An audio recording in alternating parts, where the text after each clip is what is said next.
howdy. How's Orville? I hope you're having a great day. Are you enjoying... You can see... I hope that you're enjoying playing Morrowind. I've never played Morrowind. Is that the one that came... Yeah, that's the third one, okay. I don't think I've ever seen what it looks like. Hold on. Oh. That's really advanced for the time that it came out. I can see now why Oblivion was kind of a disappointment after. That's cool though. Your special friend, a cat girl, is a special friend. I love that. Anyway, hello, how's Orville? Nana's also here, but it's loud. I would love to listen to Splatfest music, but damn. Nana's here, but Nana's as sick as I was the other day. So they're currently cozied up in their room. They don't have to be as active in chat as they want to, but that's okay.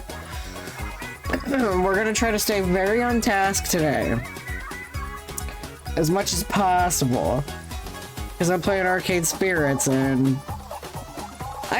I started playing this game in June, and it's October. I also realized I haven't done a lot of work towards the incentives that we so earned while I was initially playing Arcade Spirits. So I'm hoping by the end of October I can get the incentives done. We have 1, 2, 3, 4, 5, 6 drawings to do. So I think that, that seems like something I can do. I can draw 6 images by the end of October, so... Hello, Ricky, how are you? So they pronounce it Karul in the cartoon because that's how it's pronounced in Japanese. Kururu. Kururu? Okay. So why didn't you warn me that my captions weren't on? Sorry. How's Ricky doing? I was just telling the gang that I King K. Rool. Yeah. I was just saying that I started playing Arcade Spirits in June and it's October. Why is it taking me so long to get through this game? And it's taken me so long to do the incentives too. Ricky and Melody are the only incentives I've done from when I started this game. So... My name's Timothy. I have a short attention span. And... That too. I do have a short attention span. That's probably mostly it. So if I stay on task today and be a good boy, I get through the game and finish it today. Your weekend started at 2 today. My weekend started at 5:30 today. So, it's kind of funny, but kind of not, but kind of funny. This weekend that just happened, there's no command for ADHD. This weekend that just happened, I had a 4-day weekend because I was sick. This weekend, I have a 4-day weekend because it's my birthday. And then next weekend I have a 5-day weekend because it's the Renaissance Fair. I probably don't get a real weekend this week. I'm sorry, buddy. We're gonna have a great week next week. We're gonna be on our little vacation. Makes sense. Get too distracted to make one. Yeah. Very clever, very clever. But yeah, Nana, we're going to the Renaissance Fair next weekend. You get to go on a little trip and listen to our podcasts and hang out with your parents. It's 3.5 days. Nice. That sounds really good. Usually when I have a Saturday shift, it's like the Saturday shifts get out earlier, so I kind of feel like I'm having a half day. Even though I'm not. Because you're in earlier. It's like if I'm in usually at 9, between 9 and 11 most weekdays, but a weekend day, a Saturday shift, I'm in at like 6 a.m. Yeah, BulbaCon next weekend. We did actually like make it BulbaCon last year, like announced it as BulbaCon, and we had like a ton of people meet up and everything. There was like, it was a huge amount of people. But this year, it's a bit poorly arranged because time ran away from me really quickly. Especially because, like, my whole problem with my car happened. I wasn't paying attention to anything, so I'll probably announce it as a legitimate BulbaCon next year. But I got a whole lot of things I want to do next year, and I'm gonna try not to forget about them.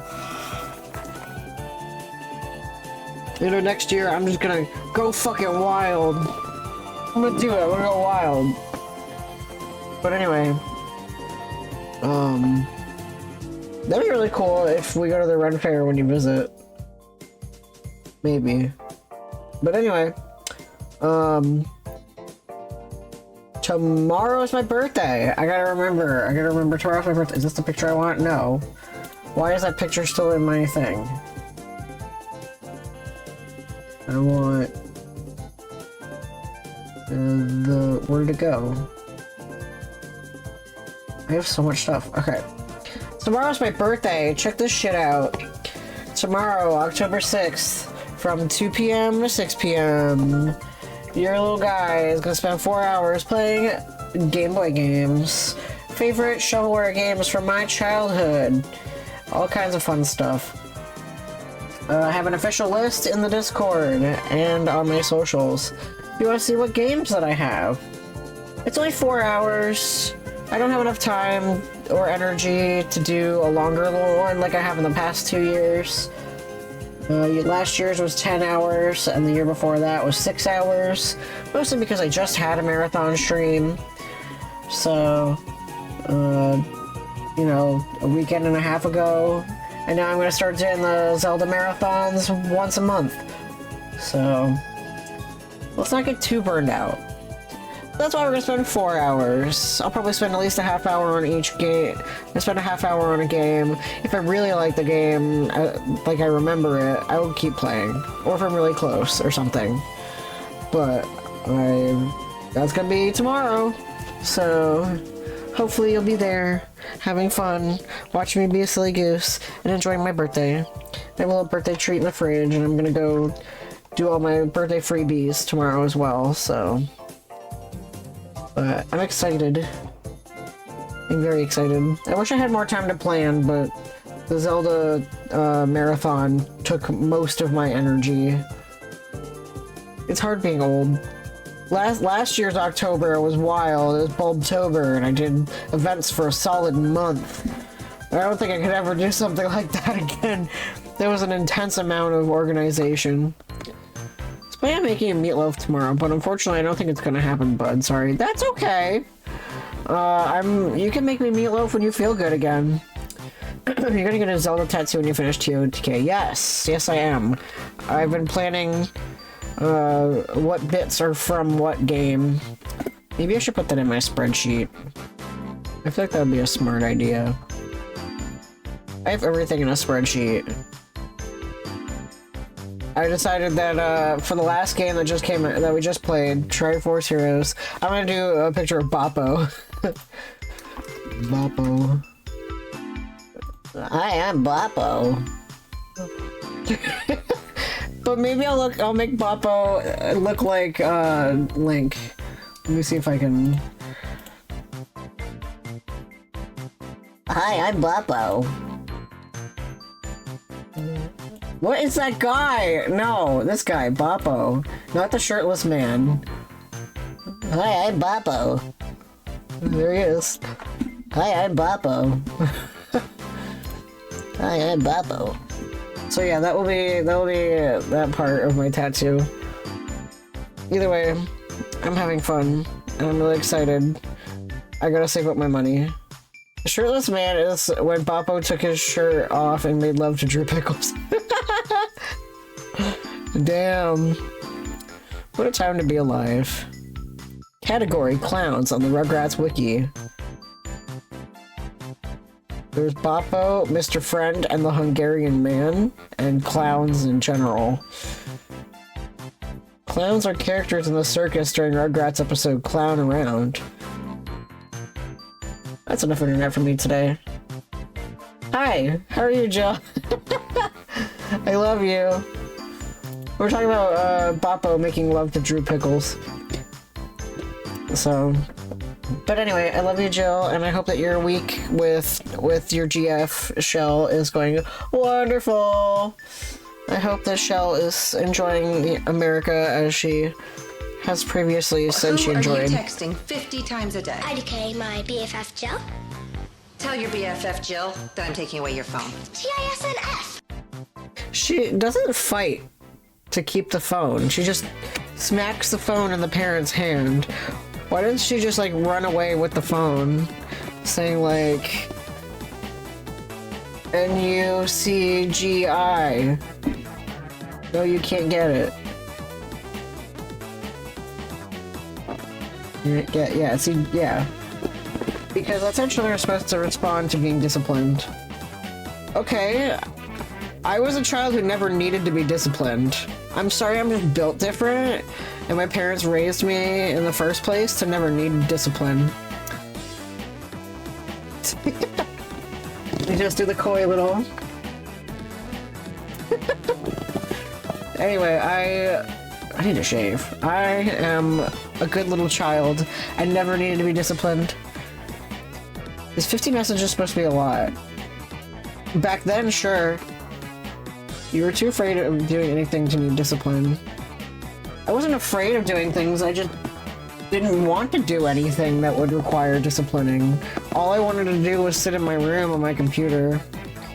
Used to be a lot because people were charged per text. Yeah, it was like 3 cents per text or something. Also, hi Shell. How's America? Are you having fun? Do you not want to leave?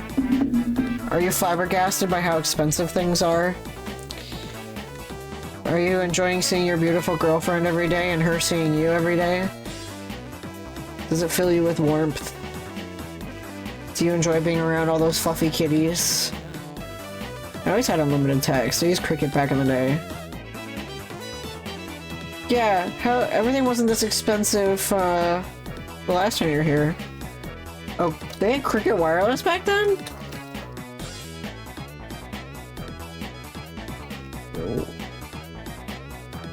Oh, 1999! Damn. How much did texts used to cost? Since 2005, rates to send and receive text messages on all 4 major carrier networks have doubled from 10 cents to 20 cents per message. Yeah, 10 cents per message. Damn. I just had minutes, or a minute. If you sent a text, it was half of a minute. And I had 600 minutes. This is back when I had a track phone. That was probably in 2012. Yeah, 2012 was when I had a track phone. Got my first cell phone in 2006. I think I shared this. Back in the day, your minutes were unlimited at night, so you had to call after 8 p.m. Junior high school, damn. It was the Firefly phone. I'll show you guys what phone my first cell phone. It's kind of silly. It's this heteronormative. You have a mom button and a dad button. And then like, you could have an emergency contact there in the phone book. But my mom button always went straight to the house, and my dad button went straight to my dad's office. Or his cell phone or something, but that's what I had. They're really tiny. Like, that's how small it is in an adult's hand. And even as a child, I felt it was kind of weird, but I had the blue one. They came in all kinds of colors. I remember they were advertised by Neopets. And they're really cool, but that's what I had. You couldn't do much. Because it was meant for kids, obviously.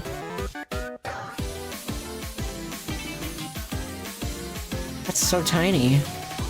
It's kind of like, you know, we just watched that episode of Futurama and Amy's really tiny phone. I had a race car phone for a bit. All the sounds were car sounds. That's so cute! Oh my god, that's adorable. I haven't updated the sounds on my phone in a long time, but my phone plays the VATS sound from Fallout 4 whenever I get a text, but I want to change it. But then the only way you can change your alerts is on iTunes, and I don't want to download iTunes again. iTunes is horrible. So I might never do it, and that's okay. LG AX490. Interesting. Anyway, we're not talking about old technology. I want to stay on task with this game because I want to hopefully beat it tonight. iTunes really is the devil. It updates more than Steam does, and Steam updates almost every day.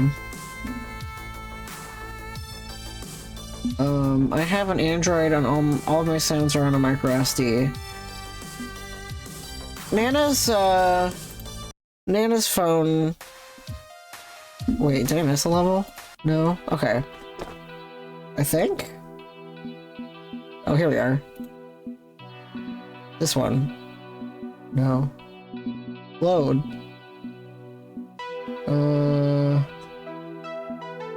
Oh. Okay. Punchy78 from Fight Shack here with a breaking news story. Wait, I thought I did this already. Coda, also known as Alex Zhao, is currently in critical condition. The situation is I still did this ongoing, already. But initial reports indicate this was an attempted Coda's fall from grace. Wait, did I fuck up? Did I write over my save? Oh, I think I Punchy78 from Fight Shack, former Play to Win member. The situation is still how do I skip? The esports scene in turmoil after the surprise victory at Pengy Paradise, and now this tragic incident. Keep an eye on Fight Shack for updates. I think I just overwrote my save. There's gotta be a way to skip through to what you've already played. Yeah, because I talked to the mom, or the aunt, or whatever, and I said, I already talked to other investigators. Whoa, I don't remember this! Okay, I went too far. Oh god, no. I saved at the wrong spot. God damn it. I overrode another save.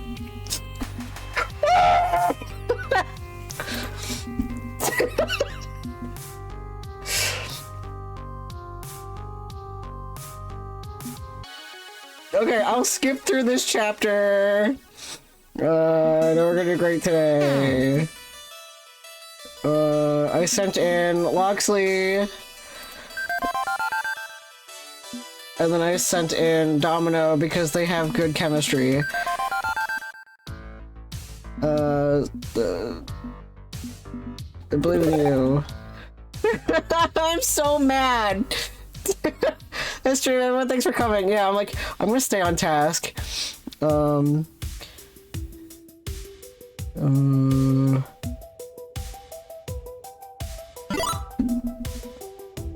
that wasn't the answer I did last time? Shit. Okay, whatever.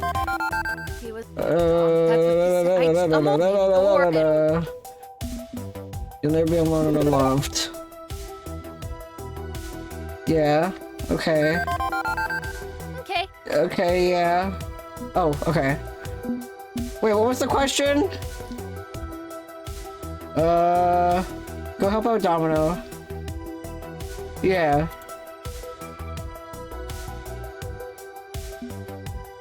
And then I think I went out and helped out Grace.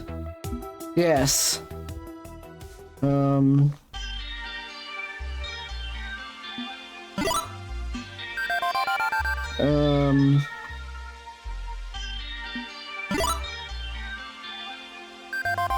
Why are you doing this to me? I don't know, okay?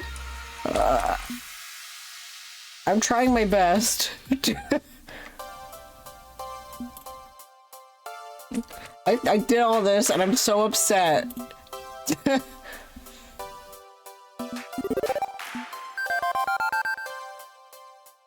No, I'm good to go. Okay. Save the game! Alright. Punchy 78 Okay, we from found out Fight about Shack Punchy here with a 78. breaking news Punchy story. told the story. Former play to win. The situation yeah. Dakota's fall from Victoria with the esports scene in turmoil after the surprise victory at Pengy Paradise. And that happened. And now, and then I'm tired. I said I'm tired. I'm gonna skip this one because I know I did that one. Okay. Yeah.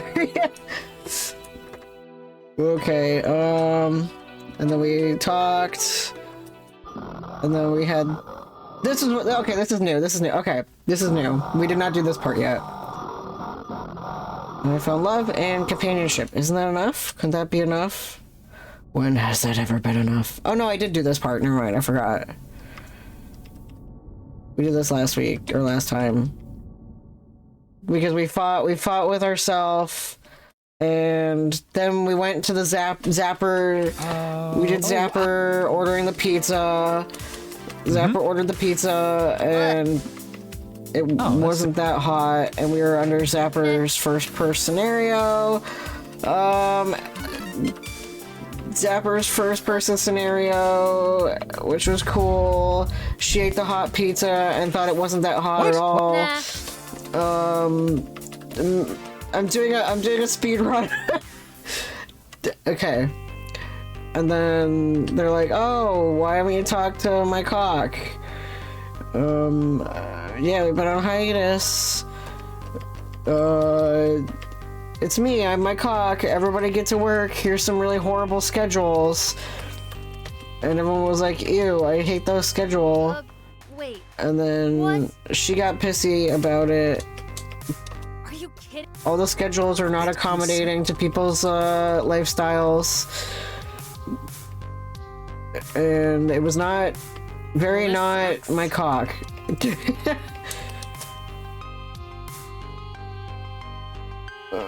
Okay, no, we did do this part. Okay, top 2 traits only.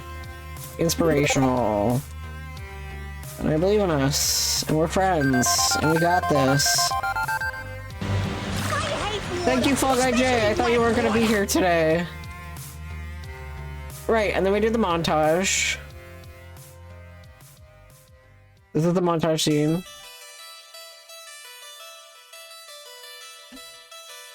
This is perfect timing, Jay.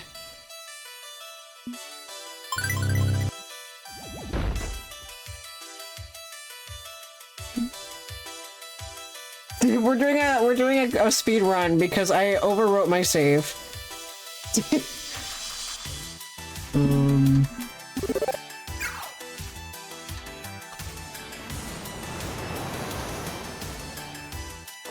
Yeah, we did this cool. We did this really cool montage. Yeah, I literally deleted my own progress on accident, and now I'm speedrunning. That's, what's her face from the previous game. We owned her dad.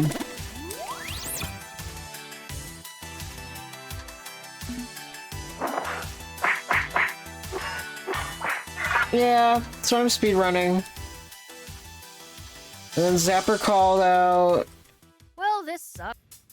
Zapper was pissed. And Loxley was pissed. Everyone was pissed. Everyone talked about how much they hated what I was doing. I don't know.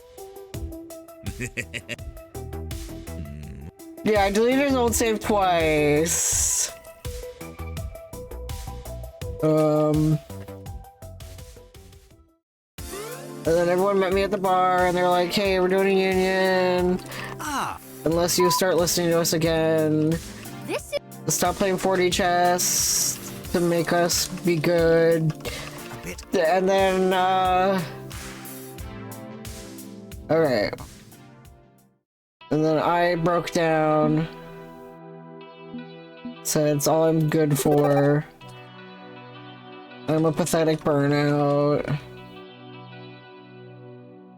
Was doing nothing with my life. I mean, look She at called me a you, look at chungus, I remember that. It made me laugh. And I'm not. You may. I consider Iris if you take. You. Yeah, I did that. That was wins and awesome. I feel.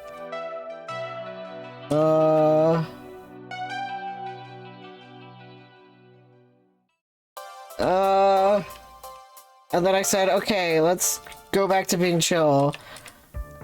And then I came in from Dave Wiener's Peach Pit. And for some reason, they used the femme body model for me. Apparently, they're going to use me to talk to my cock.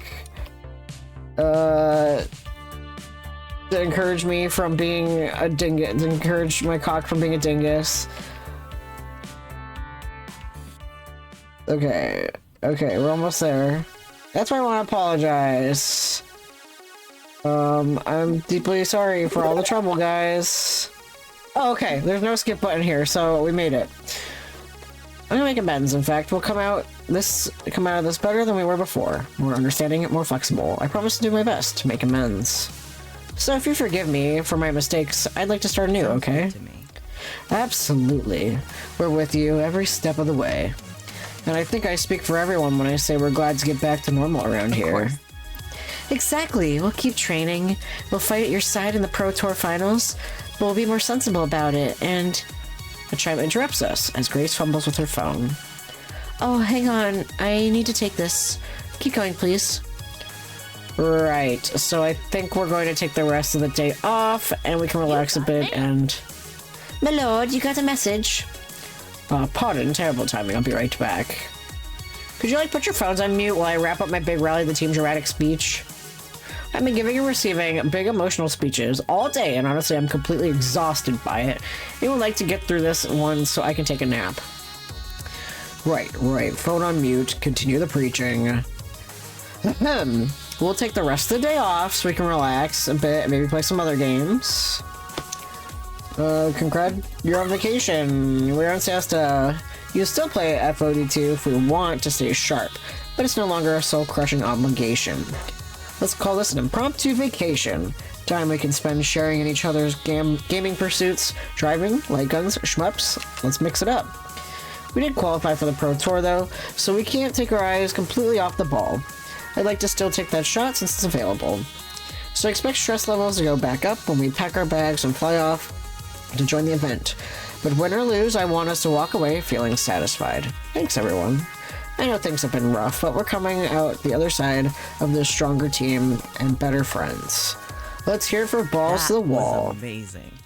This is the best team I've been a part of. Sauce. We rock. We totally and completely rock. Okay, sure. Why not? We're above average, and that's okay. Good. There's too many of us in this room for me to really squeeze in for a group hug, but rest assured I'm cheering quietly over here. What a messy, messy week, and a mess of my own making. A mess of my own making, saving over my own save. But we're caught up, okay? Alright, thank you guys for letting me be an idiot. Now we actually begin, and it's only 7:30, so I'd say we're par for the course. Par for the course, Jay. Par for the course. But I'm in a better place, having owned up to my mess. And this is what Iris wanted from me all along. And with the help of my friends, I'll get where I need to be. All in all, not a bad way to close out this chapter of my life. Alright, gamers. Holden's done being a goose. To win that match at Pinky Paradise.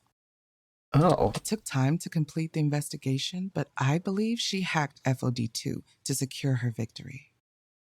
I believe it. In addition, Coda's accident was not attempted suicide. It was attempted murder, and Valkyrie may have arranged the kill. What? Yeah, I'm gonna I don't think on speedrun.net or whatever there's no entries for Arcade Spirits, so I think I'm gonna get the first Arcade Spirits speedrun. Just me going. What? Oh, wait, what? Talk later. Gonna drive home. Okay. Oh, hey, it's the end of. Oh no, it's not. No. I want answers. I mean, what? Cheating? Murder? Well, I know an arcade engineer from Fairchild Funworks, and right after the loss, I phoned her to ask if she could look into things, and according to my allies, there's a good evidence that the cyberbullying campaign against Coda involved a series of targeted harassment bots. Telltale signs of modification to the game, despite attempts to erase her digital footprints afterward. Entirely possible that this goes beyond harsh words and into deliberately altering medical records. Beating it is not how you speedrun a game, yeah. The traps technique. Oh! Beating it! Right. Just that video of the guy furiously clicking and sweating, but his hand is down here, so it looks suspicious. Anyway, one at a time, please. Oh, apologies, very rude of me. Grace, ladies first. Oh, okay, well then. I believe that Victoria Proud made her Iris hack FOD2 and ensure her triumphant win at Pengy Paradise. So to be clear, we're calling hacks on that match. Groininator told me to never speak to him again after that match, but seemed worried. Nervous, even. I don't know why he would go along with cheating, but clearly he felt conflicted. Now it makes sense. Are you kidding me? She cheated to beat us? All this angst and woe and worry was because some retiree refused to let go of the spotlight? That's it. Zapper's gonna break some kneecaps. I'm gonna go to work on her. Whoa. Let's verify the evidence before we start dealing out frontier justice, okay? Grace, what proof do we have? Well, nothing conclusive, I'm afraid. Modifications were definitely made to the files in the FOD2 machine's storage on the day of the match, which shouldn't have happened. The game wasn't auto-updating or anything. The network functions were accessed as well, which doesn't make sense considering we were playing locally, not online. Wait. Iris can hack FOD2? It's an arcade game, not a computer system. And a voice from my pocket chirps at me. Sure I can. FOD2 actually runs on a customized PC. It's hackable, just like any other computer-based system. It's always been a possibility, hacking in high-level esports.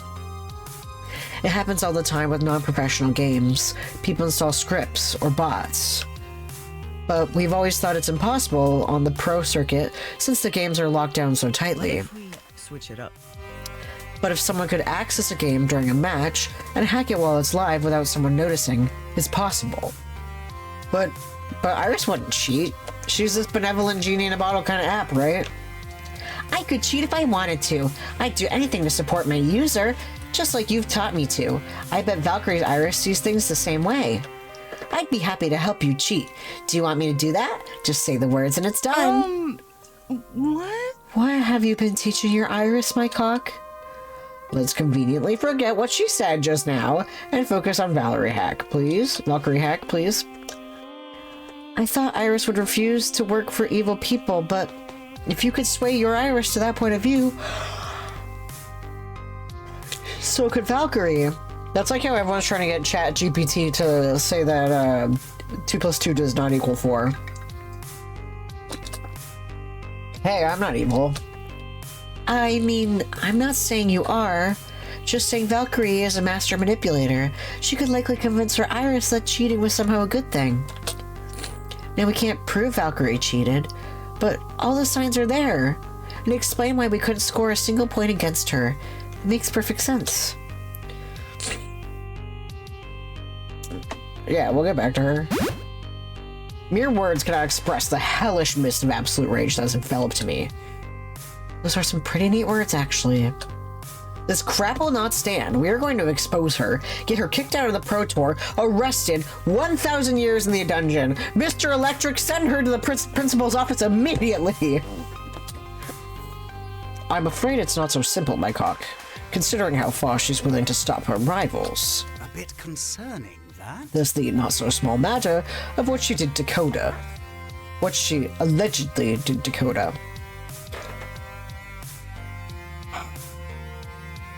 But I trust my sources on this matter. I can't say who obtained this information for me exactly, but that should be irrelevant. The findings are what matters. Meaning he talked to a hacker collective keeping Iris and her sisters going, and doesn't want to chat about them in the front of the group. I can play along. Right, what do you got? An unpleasant business, this. Coda was being cyberbullied. His social media feeds were flooded with mockery, threats, harassment, and suggestions that he should go kill himself.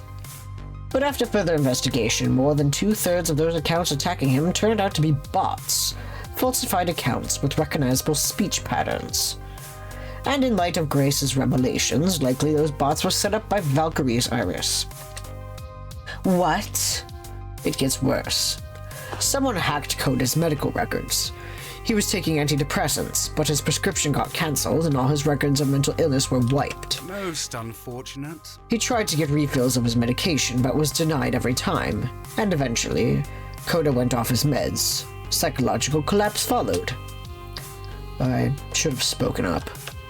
I've been quietly following the Coda situation out of a strange sort of curiosity, like watching a car crash from a distance. That's why when he tried to kill himself, I asked my aunt to step in and investigate. It felt off.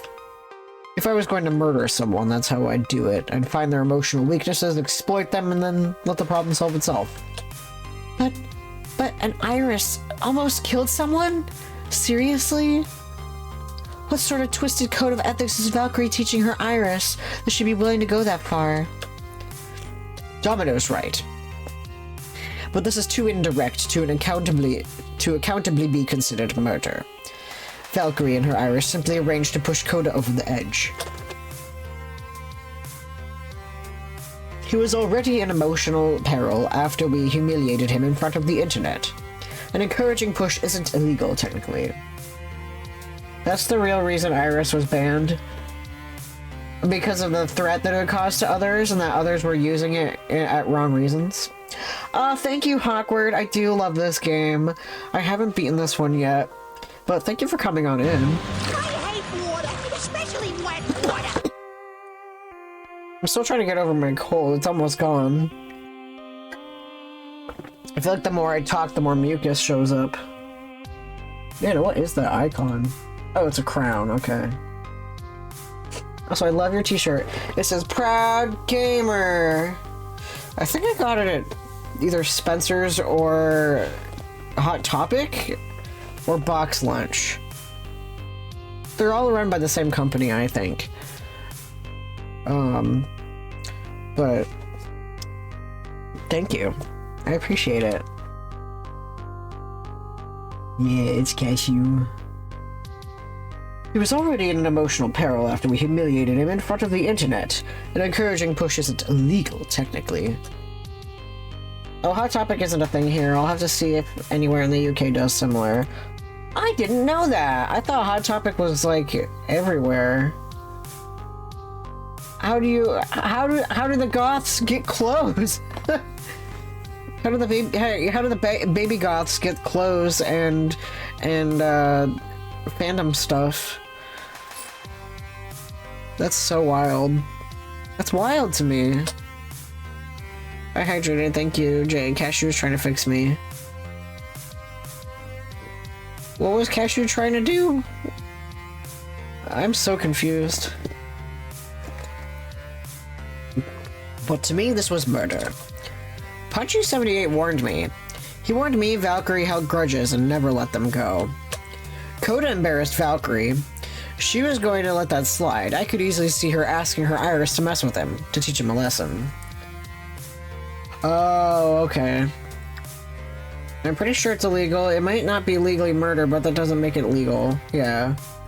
There's plenty of goth shops in the UK, but I can't think of any, like, chain stores. Gotcha. Do you guys have malls out there, or is that like... There's gotta be malls out there. It's just malls are so, like, grossly American. Coda embarrassed Valkyrie. She was going to let that slide. I could easily see her asking her Iris to mess with him, to teach him a lesson. A rather harsh lesson. We are clearly dealing with a narcissistic sociopath. A sociopath with an emotionally vulnerable Iris. Though Arcade Spirit's world, the laws work differently. Yeah. Pretty similar to ours, but like also not. We do have malls. My hometown has the biggest mall in Europe for a while, and it did have a goth shop called Street Cred. Spent a lot of time in there. Hell yeah. At least tell me you guys have Auntie Anne's. I always call it Auntie Anne's, and all my friends make fun of me. They're like, it's Auntie Anne's. They start with the same letter. They should sound the same. I'm like, I grew up in New England where we say aunt. I don't know. Try to get this lump out of my throat. It's a pretzel place. Auntie Anne's, or Auntie Anne's. Here, I'll show you. It's so good. Look at those pretzels. They got all the good stuff. One time, me and Nana were at Auntie Anne's, and they got these pretzels that were covered in powdered sugar, and they sneezed into one, and there was powdered sugar all over their lap, all over their shirt, all over their beard, all over the chair, and all over the carpet. It was very funny. That's me. Oh, you do? Okay, interesting. But never seen one. Damn, now I really want pretzels.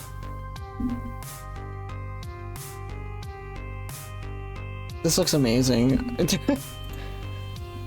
It's like Wetzel's We don't have Wetzels out here. There's Wetzels in Florida. That's the only time I've ever seen Wetzels.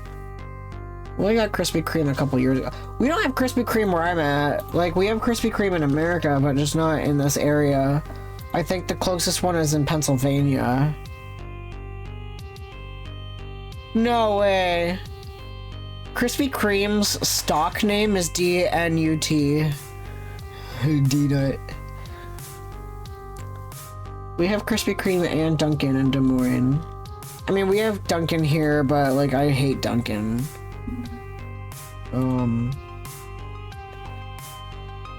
Yeah, the closest Krispy Kremes are in New York City. And I don't want to drive to New York City for a donut. I think Baskin Robbins might be closer. Yeah, there's a Baskin Robbins like 2 towns over. How come I didn't even know that was there? And it's a 24-hour open Baskin Robbins? What the hell? Oh, no, you're fine. You're totally fine, Hawkward. I'm out here. My friend worked there. They didn't tell anyone they were closing. They just didn't unlock the doors one day. Oh, damn. It went a bit down. Dunkin's more powerful and has more varied donuts. You know Baskin and Dunkin' are... Yes, I do know Baskin and Dunkin' are the same company. Since when was there a Baskin Robbins near me? This is showing the picture of a bank and not a Baskin Robbins. I've driven past this very plaza. It's showing a bank. I feel like that's fake. I need to know. Oh yeah, it's clearly like we have ADHD and we're allowed to have ADHD. New York. Invalid entry. New York State, USA. Thank you. Invalid entry. Huh? What do you mean an invalid entry?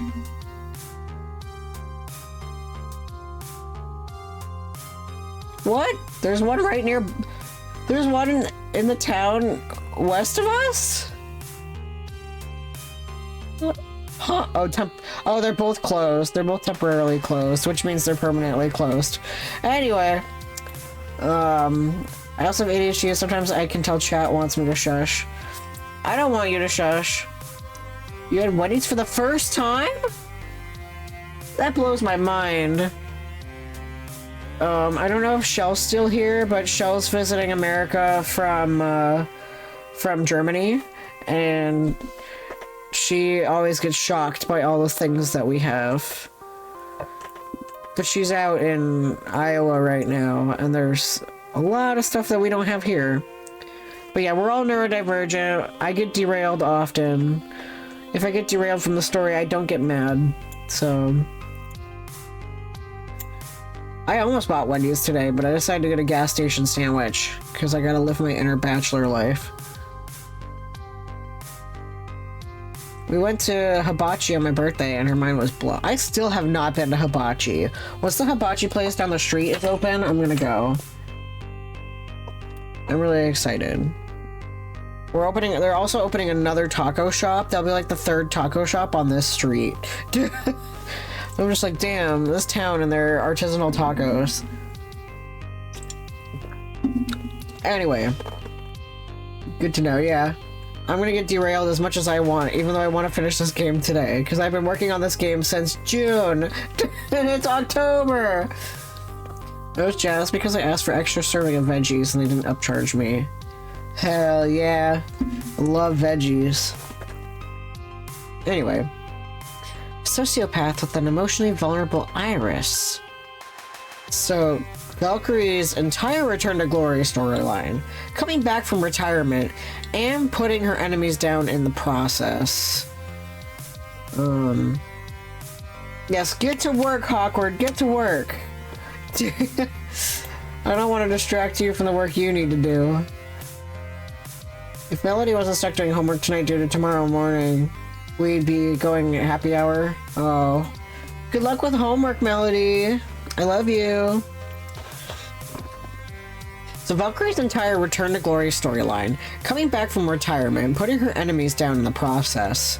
Nothing but a manufactured series of lies. And given how far she's gone with this, I doubt she's done causing harm. So Valkyrie is absolute scum. The question becomes, what do we do about it? Hold on. Think this through. We're headed for another showdown, aren't we? We're qualified for the Pro Tour, and so did P2W. That means facing Valkyrie again. You just know that if she cheats, she beat us in a charity show match. She'll absolutely cheat to destroy us in the main event. Can't let this slide. Gotta do something right. This can't be happening. We need to save her iris. The poor child, manipulated by Valkyrie's twisted whims. Not to mention Groininator, who's caught in the middle of all this. No way he'd be okay with this scheme, I know him. But if Valkyrie is willing to kill Coda just for embarrassing her, what would she do to us if we tried to expose her? I don't know. This is bigger than I ever thought it'd be. Maybe bigger than our little team can take on.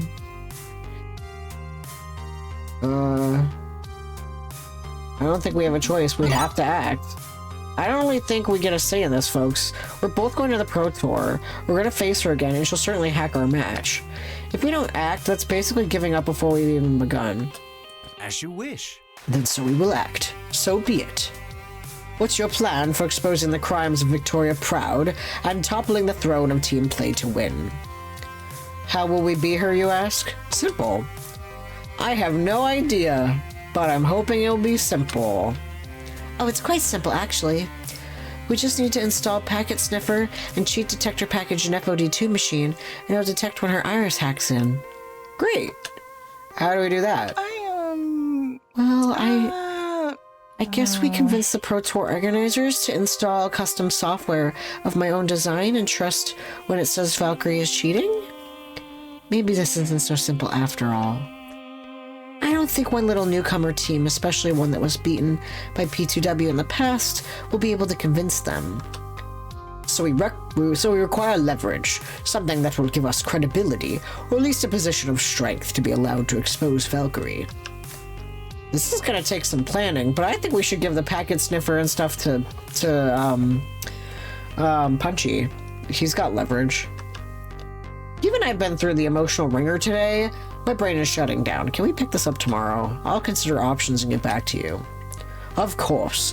We trust you find a path through this unknown territory, bearing in mind that one misstep will result in what little we have left of our public image being annihilated, effectively ending balls to the walls forever. Yeah, let's avoid that, if we can. It's official, I am in way over my head here, defending my team and esports as a whole from megalomaniacal tyrant willing to kill to get what she wants. She's literally Vriska. This isn't about winning or losing anymore. It's not about my championship glory, my dreams of victory. Now we must fight to survive.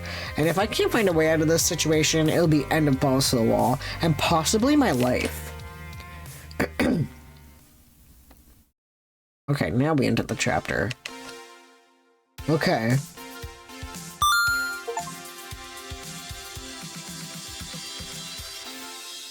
We're rocking it, kids. We're rocking it. I would love to, save my game. And I'm not gonna write over anything else. I need to try and slice ice. Try slice and ice. It's a restaurant made by OGE. What's EG's? Alright, here we go. This is the final chapter, guys. We're gonna beat the game today. This was not about winning and losing. Maybe it never really was. This is about deciding who you are and what you believe in. It's about making a stand. I don't know if it's possible to win. We fought hard to reach the end of this road, but the final result is going to be tainted. Odds are we won't be granted the title of champion, even if we do somehow win, but I don't care anymore. I will stand resolute against the ones who want me to fade away, Valkyrie and my own self-loathing. Because even if I can't win, I will not lose. I'd explain AGs again, but you'll forget. You're right! You've explained AGs to me before. Is that the place that has, like, the barbecue slushy or the ranch shake or whatever? Has something super weird and out there? Anyway, it's the distant future year of 20XX, and we're apparently all that stands against the dark future of esports corruption. It's not exactly what I was aiming to accomplish when I started on this path, but you play the game in front of you, not the game you wanted to play.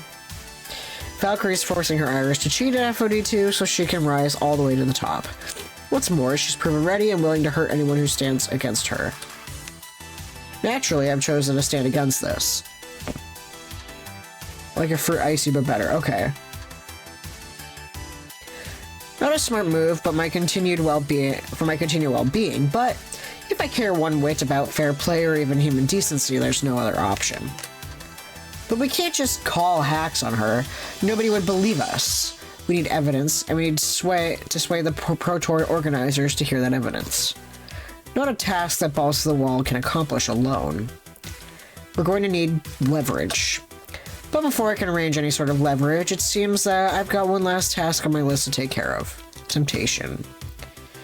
Here I am in the belly of the beast, the penthouse lair of team play to win. At the top of the skyscraper, as if attempting to rival Mount Olympus, P2W work and play and work, all under the command of one Victoria Proud.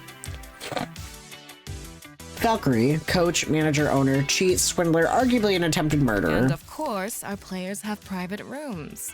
I know most of your team are playing bunkmates to save money, but here we respect your privacy. And the view's terrific from up here, of course. There's also a hot tub on the deck when you want to relax after a hard day of training. We've got all the energy drinks you could want in our 7 different fridges. I nod along, only half paying attention to her sales pitch. Valkyrie arranged this meeting with me.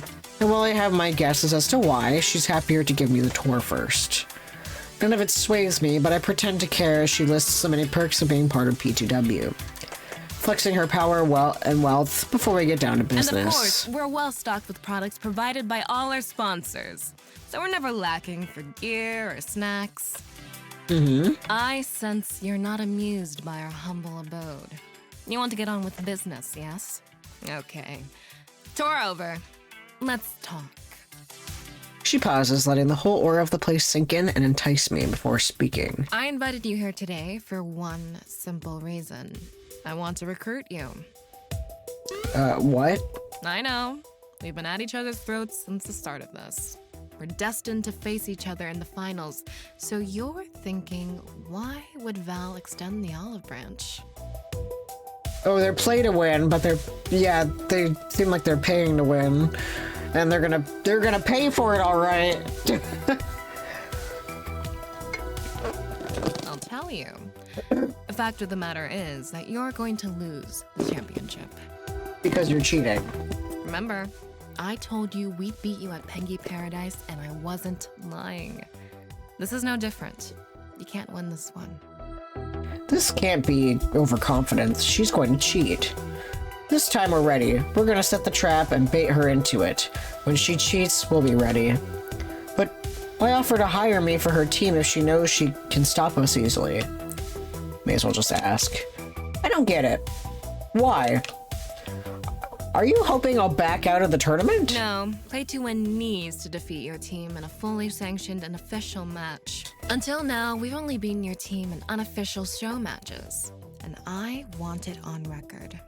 Okay. And once the dust settles from this, once your team is shown to be nothing but a squad of laundromat casuals, there's no reason you can't switch sides and join the real champions. See that ambition of yours through to the end. I'm sure you care about your friends, and that's noble. But you also know they aren't winners. Not like you. Pushing them to become a professional team was a mistake. It's time to realize that, and realize the only path to your glory lies with me. My vision?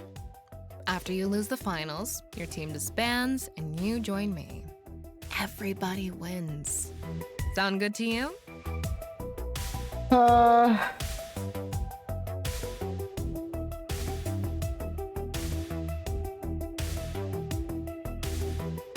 Yeah.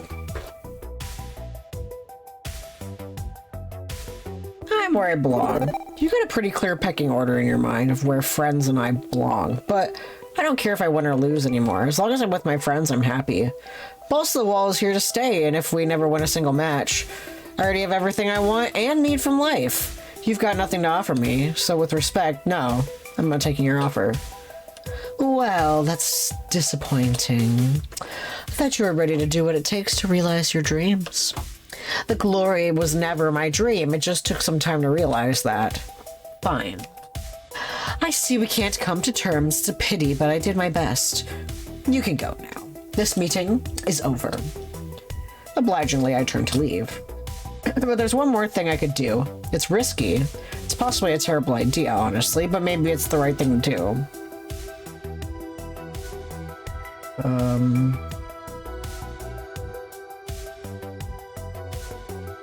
Fuck yeah, let's... I'm risking a lot, perhaps tipping my hand about the trap we're setting for her to step into. But I'm to be a normal person, a good person. I have to offer the chance at redemption. Miss Proud, you don't want to do this. Think about it for a minute. Your legacy is on the line.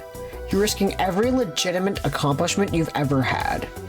When the time comes to face us on stage, I beg you, please don't do what we both know you're going to do. I have no idea what you're talking about. I think you do. When you look back, trying to figure out where everything went wrong, this is that moment. This is where it all went wrong. I'm offering you a chance to stop this before you lose it all. What are you up to, my cock? What's all this about exactly? I can't risk confirming anything. I have to keep this vague.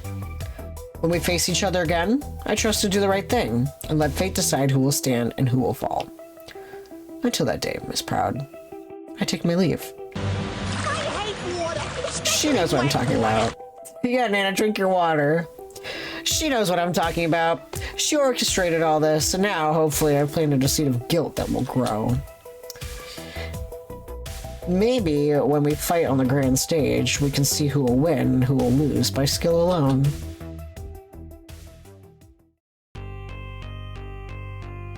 One trap thoroughly baited. Except for one teensy-weensy problem. We don't actually have a trap yet, just a pile of bait waiting for a proper trap to be built around it. My cock, you are super not great at metaphors. Would you trust metaphors from a guy named My Cock? Who is a lesbian? Hey, at least they're consistently bad at them. There's something to be said for consistency. However, I have a fine array of steel-jawed traps available for the choosing. That's why I've gathered the team today. I just want us to select the means by which we shall enact justice upon Valkyrie. A bit concerning. I have a theory, but I don't want to say it in case I'm right. I love guys who are lesbians. Indeed, we must be thoughtful in matters of justice. In dealing with Coda, we were a bit thoughtless. We can do better. We need to make sure Valkyrie's crimes are exposed, but also do it in a way that's fair and efficient. Okay, so some of my proposals may not meet those standards, but hear me out. I want to lay everything on the table before we decide. I think we have 4 options here. I'm confident enough in my ability to make all 4 work, so it's just a question of which one we want to run with. I love guys who are lesbian. The first candidate on offer is probably the most obvious one. That's the one I was saying! We gotta go with Punchy! Punchy78, lead reporter of Fight Shack. I've spoken to him before, and he seemed eager to support our team. Maybe it's just for the clicks on his articles about us, but does that really matter? Punchy's been following our rivalry with Play to Win closely and keeping the public informed, so involving him is a natural step. It's simple enough. We tell Punchy everything we know about Valkyrie's crimes, offer juicy details to his website, get everything out there for the public to see, and in return he uses other connections to get us before the Pro Tour organizers so he can convince them to run Grace's anti-cheat detection software. We catch Valkyrie in the trap, expose her cheating, and Fight Shack's right to get the word out far and wide. I see your point. I've worked with Fight Shack in the past. Punchy would be more than happy to help us out. He's a great guy. I anticipate failure. Except he's also given Valkyrie just as much glowing praise. The comeback story wouldn't have been possible without Fight Shack. Bad idea. Used to do freelance copy editing for websites before we turned pro. Trust me when I say the press can and will spend anything for more ad revenue and more clicks. And even if Punchy's totally in our corner, Valkyrie is adept at manipulating public image. She could easily slip out from under this. Okay, well, we have another option. If what we want is justice, there's a direct, simple appeal we can make. We call the cops on her and they sort this mess out. On the night of the Coda incident, I spoke with an officer in charge of cybercrime, fraud, harassment, things like that, Detective Jiwoo Cho. The cops are supposed to be the ones you call at times like these, and at this Domino's aunt, we can have some confidence we'll seek justice done. Sure thing. Trust me, Auntie's on the level. She's one of the people in my family who gives a single solitary fuck about me. Jiwoo will make this work. No f***ing way. The cops? Seriously? No freaking way. We don't need the pigs in on this. Sorry, Dom, but auntie or no auntie, bacon always smells like bacon. No thanks. Zap's right. This would result in a much larger scale public scandal, putting us and the scene in a bad light. We have to think about the health of the esports community as a whole. Okay, so there's another option, although it's even riskier, I'll warn. Yeah, Domino's Korean. I know this one's going to sound ridiculous, but you know me. I know I wouldn't lie to you about something this important. Back at Max, I was contacted by a mysterious woman in black from some unknown branch of the federal government. For reasons a bit too weird to get into, involving her brain nearly getting scrubbed by a haunted arcade game. What? Bear with me. This agent said that I had information about someone abusing technology behind Iris, and I should call her. We know Valkyrie is manipulating her iris to dominate the scene, cheating at contests, and harassing her enemies into the grave, abusing tech this woman is trying to control. This is risky. This is possibly the same one who shut down the Iris project because of its strange origins, but she is a strong contender for making this whole situation go away. Impressive.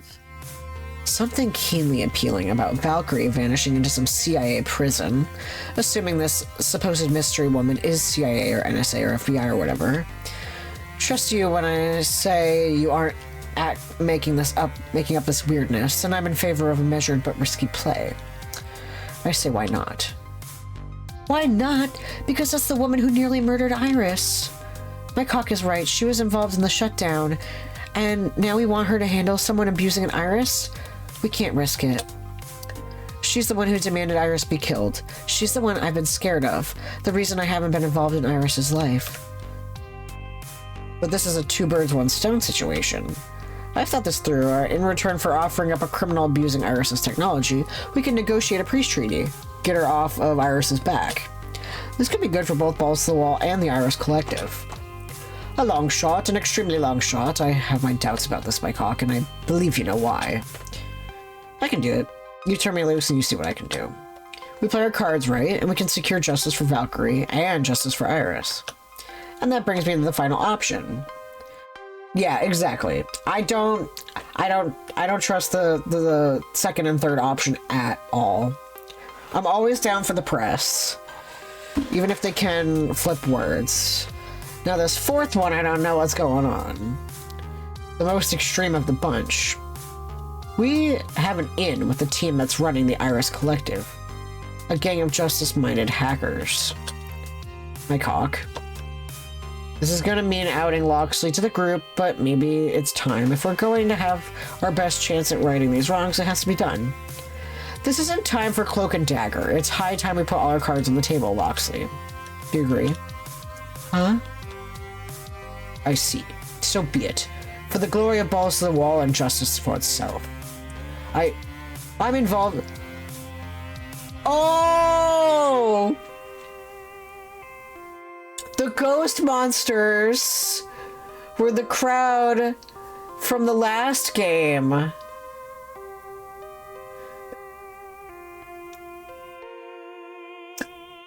The ghost monster, what's her face? What was the girl from the last game whose dad was Dekonami?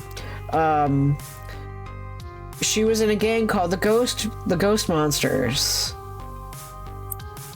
Sue, yeah, Sue. Pinky, Inky, Blinky, and Sue. Sue was in the Ghost Monsters, so that must mean she knows Sue, or he knows Sue. We saw Sue earlier, but was Sue hanging out with Loxley or with hanging out with Loxley or hanging out with Domino? I couldn't tell. Loxley. My true purpose here was to watch over Grace, to ensure she remains safe and free from involvement in our crimes. The Irises tasked us with this out of love for their creator. I offer my sincere apologies. I'm sorry, Grace. I'm sorry, everyone. My original reasons for coming to Good Clean Fun was subterfuge. Huh? What? That explains a few things, notably why you're so keen on spending time with Grace. Huh. I wasn't expecting to get involved in an international cloak and dagger affair, and yet here we are. We trusted you as friends and companions and teammates. This was all a farce? On the contrary, I believe it to be real with all my heart. I hold fast to those I care for, and I consider you all my cherished friends. But the honest truth of it is that my original purpose was dishonorable. If you wish me to depart this team, I will understand. I already knew. What? I knew. I knew all along that you were working with Iris.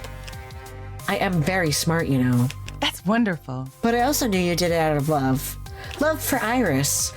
And so I didn't say anything. That kept us all safe, and I didn't want you to feel like you'd failed in your mission. I apologize. I failed in more ways than I can count. There's nothing to apologize for. You were in a difficult position. And if I can forgive any supposed transgression, I hope the rest of Balls to the Wall can too, right? Okay, sure. I'm generally in favor of sneaky bastards fighting for the side of good, and it's not like we aren't already knee-deep in weirdness, so hey, damage done. Move on. Can't say I'm thrilled, but it's Grace's call as the person most affected. I trust her judgment. You should too. Wait. What? I'm 15 different flavors of confusion right now. Bottom line it for me, please. Are we going to jail? We should be in the clear, Zap. Even if one of our team is a cyber criminal with pirated software, we're hardly accomplices. But let's put that aside and focus on the original point. Loxley's allies, the ones running the Iris Collective, could help us. How? Ah, right, let me continue. With Loxley's help, we could reach out to them and ask the ghost monsters to dig up solid evidence on Valkyrie's crimes, then leak it all to the internet. They can likely also help us get the anti-cheat software installed so we can detect Valkyrie's crimes live and direct. Honestly, this is the most powerful option we have on the table.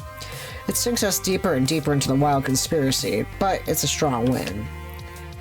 The court of public opinion will take over after all the dirt comes out, and we walk free with the plausible deniability Rhapsody mentioned. Okay, this is too much. Could we dial it back from Hollywood thriller levels and just focus on getting Valkyrie slam dunked in public? Yeah, even if this would be a near instant win for us, we'd better be off not digging ourselves any deeper than we need to. Yeah, we could do 4 and 1.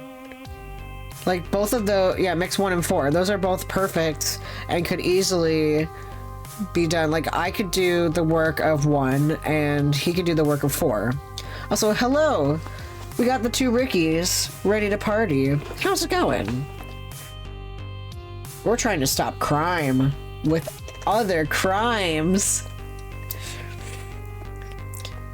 Yeah, but even if this would be a near instant win for us, we'd be better off not digging ourselves any deeper than we need to. Struggling mentally, but I'm here to escape. I'm sorry, bud. I hope that, I hope this is a good place for you, yeah. I hope that, things do clear up for sure. Just a mild one, okay. If you need help, you know where to go. You're in good hands over here.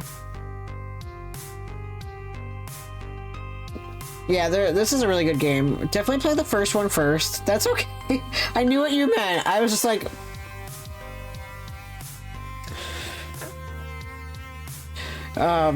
play the first one first, obviously. The first Arcade Spirits. This is the sequel. So, those are the options we've got. Oh, that's one for you. The quotes are for me. But yeah. We asked Punchy78 for help, working with an esports, to let Valkyrie be tried in the media. She may weasel out of it somehow, but it's clean and it's ethical. We call in Detective Cho to bring out Valkyrie to justice and clean up the gaming scene in the process through heavy-handed legitimate channels. We take the gamble and get the woman in black quietly handle this matter, maybe even save Iris from the old enemy, or we turn to the anonymous hacker known as Ghost Monsters to completely obliterate Valkyrie from orbit with digital evidence. I strongly believe that all these options will work. I will make them work, so don't be afraid of failure. But given every single option has had people for and against, I'm not sure which one we should go with. All those in favor of dumping this decision wholly on the head of our coach manager, Cat Wrangler, so we don't have to deal with this nonsense ourselves? Yeah, okay. Plus, that way, if someone goes to jail, it's not me. I trust my Cox decision. A great team manager and a good friend. I'm sure their choice will work out fine, right? I have concerns, but loyalty means faith and trust. I will trust in you, and I put faith in your strategy. Me, I'm thinking this is one reason why we pay you the big bucks, so you can deal with crap like this. You don't pay me anything. Point is, you should go with what your heart tells you, okay? Yeah, thank you, everyone. I'm certain I can make any of these options work. I wouldn't have brought them up as an option if I wasn't sure of that. Faith, trust, and gamer dust. Gamer dust is the crumbs in your keyboard. With that in mind, the ally we're going to choose will be... I want the first and the fourth! I've heard of Thong Song.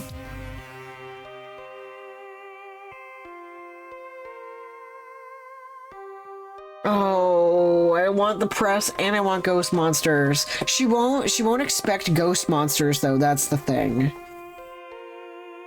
Oh. Ay, ay, ay, ay.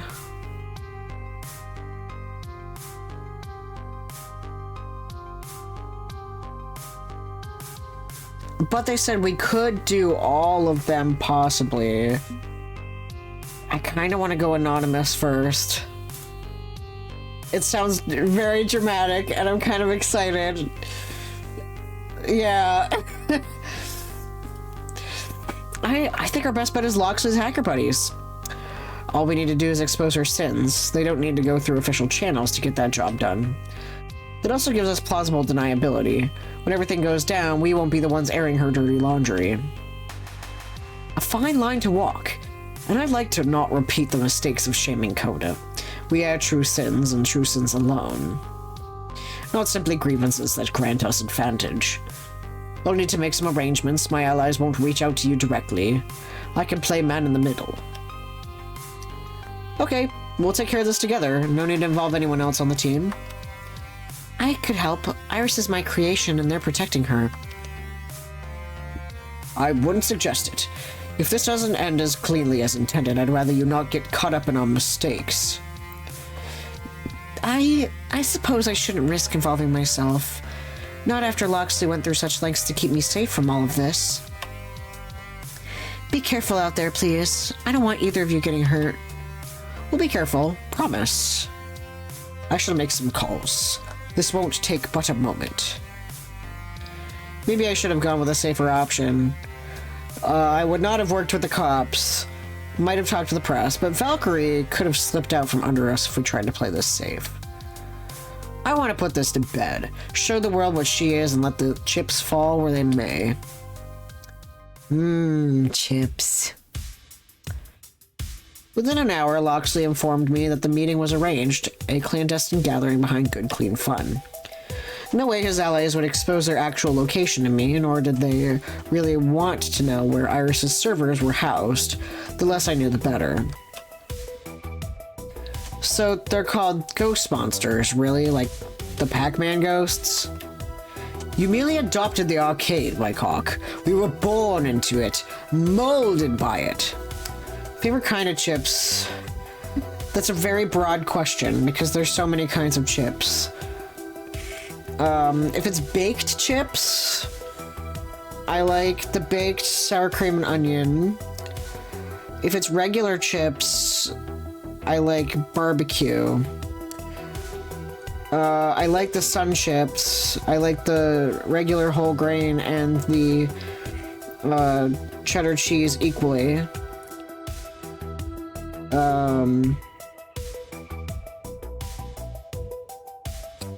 Tortilla chips, I like the purple ones.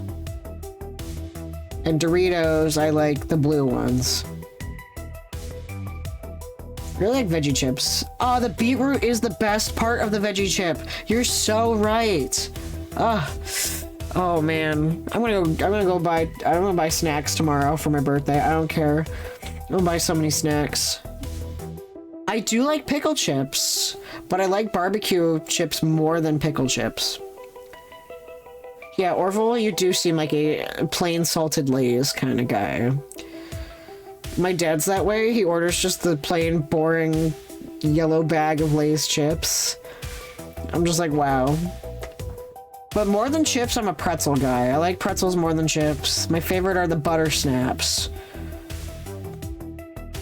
Do you like spicy at all? No. No. No. I'm the level of white that would say that ketchup is spicy. Ketchup is not spicy, but it's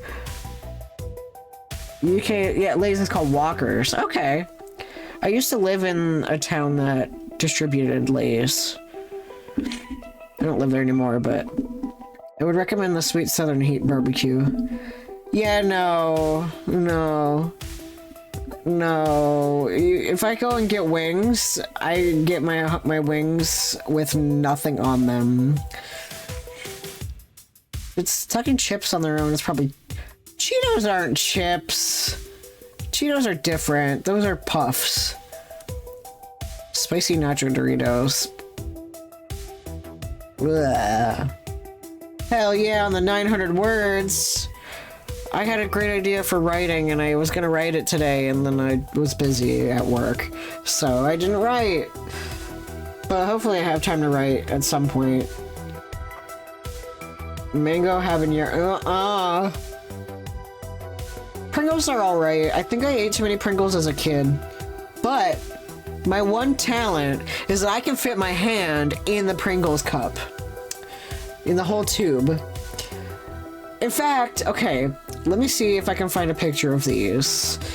They're so funny. During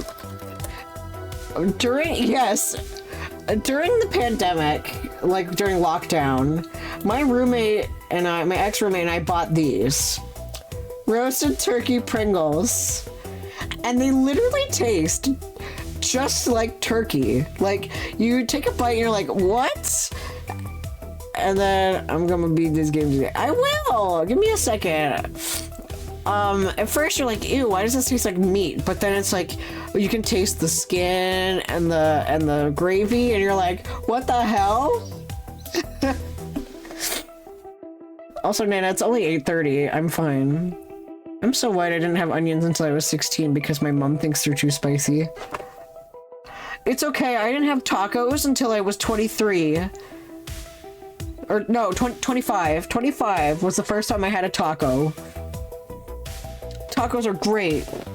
And I'm so wild. My mom was like, I'm allergic to peppers, so I no tacos. I'm like, you can have tacos without. Onions are not gross. I ate a whole onion on stream once, thank you very much. A whole raw onion, and I would do it again. 30, because Mexican food wasn't a thing when I was younger. Now Taco Bell. Taco Bell is not Mexican food, but I've never had Taco Bell. I would only eat tacos from an authentic Mexican restaurant run by a small business. Luckily, we have a taco shop right down the street from us. Like, walking distance. But I've never been to Taco Bell and never will, and I want that to be on my gravestone. I've probably said this before on stream, but this is a legally binding document that I have never had Taco Bell and never will, and it will say on my gravestone, first name, last name, never been to Taco Bell, death date. That's my claim to fame. The best we've got. Now that I think about it, yeah, because you're not near a lot of, there's not a high Latin population. Like a high Latin population in that part of Europe. Or at all? Question mark? For legal reasons, that was a joke. That was not a joke, though. For legal reasons, that was legal. Okay, I need to stretch, and then we'll get back to the game. But yeah. Never had tacos.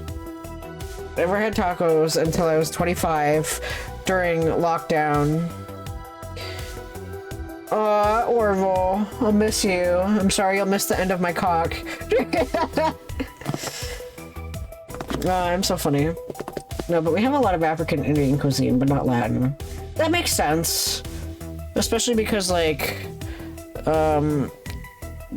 Africa and India are highly colonized. So... Thanks, Orville. Oh, man. Alright. You merely adopted the oh yeah, I said that already. It just seems a bit of a silly name for an internationally wanted hacker gang running rogue servers housing dangerously powerful AI. A silly name can be disarming, yes, hiding one's true strength behind a playful exterior. A technique sadly adopted by many who crave injustice, but I assure you that we are on the side of good. well, chaotic good. We also had something in like the 50s called the Wind Rush, where we asked a lot of African Jamaican people to come over for jobs. Oh, I didn't know that. That's really interesting. I had never heard of that before. They don't really teach world history besides like trade from China and like the Panama Canal, and like that's it. Oh, and maybe like some stuff with Russia, but like world history in US education is non-existent. Then we went, ew, why are there foreigners here? Because white people are cool and reasonable. Yeah.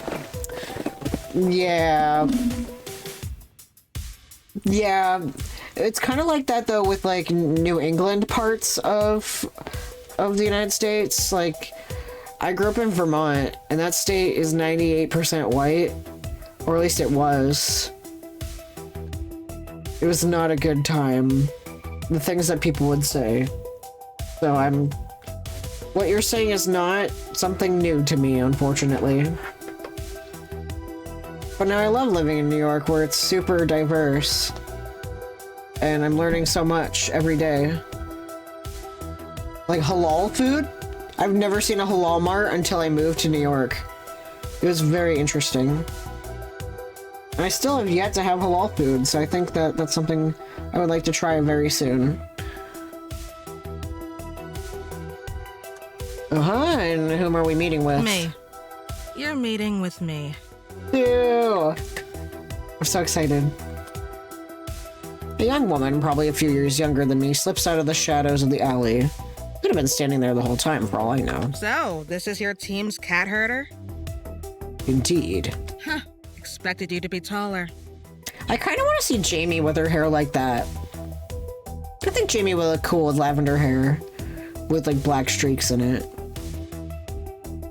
You expected me to be taller, huh? Name's Sue. Hacker extraordinaire and leader of the Ghost Monsters. The ones Locksley called friends long before he called you his friends. Pleased to meet you. So, Locksley says you want our help. We've got 15 minutes before the traffic cams in the area reboot, and I need to scram, so get on with it. I'm a semi-public figure, so I hope you appreciate me popping my head up to chat with you like this. Normally, I don't go this far for a stranger. Semi-public? Wait, Sue, you're Tsunami? Daughter of that weirdo who used to run the palace? One and only. Daddy dearest used to gaslight me into being his thug for hire. Those days are long gone, and so is he. I've got a higher calling now. I keep Iris safe. Call it a long chain of favors stemming back to the bad old days. Shrap would agree with you that Sue is hot. And every minute I spend out here puts Iris at risk. Say what you came to say, so I can laugh in your face and go home for a nice bowl of cereal and some cartoons. Alright, love you, Orville. Have a good night. Okay, so not starting on the best foot. Loxley's leaving this in my hands. He's already pleaded our case to the best of his ability. Now it's up to me to take the rest away. Oh, thank you, yeah. Redeem those channel points, kids. This cookbook won't cook itself.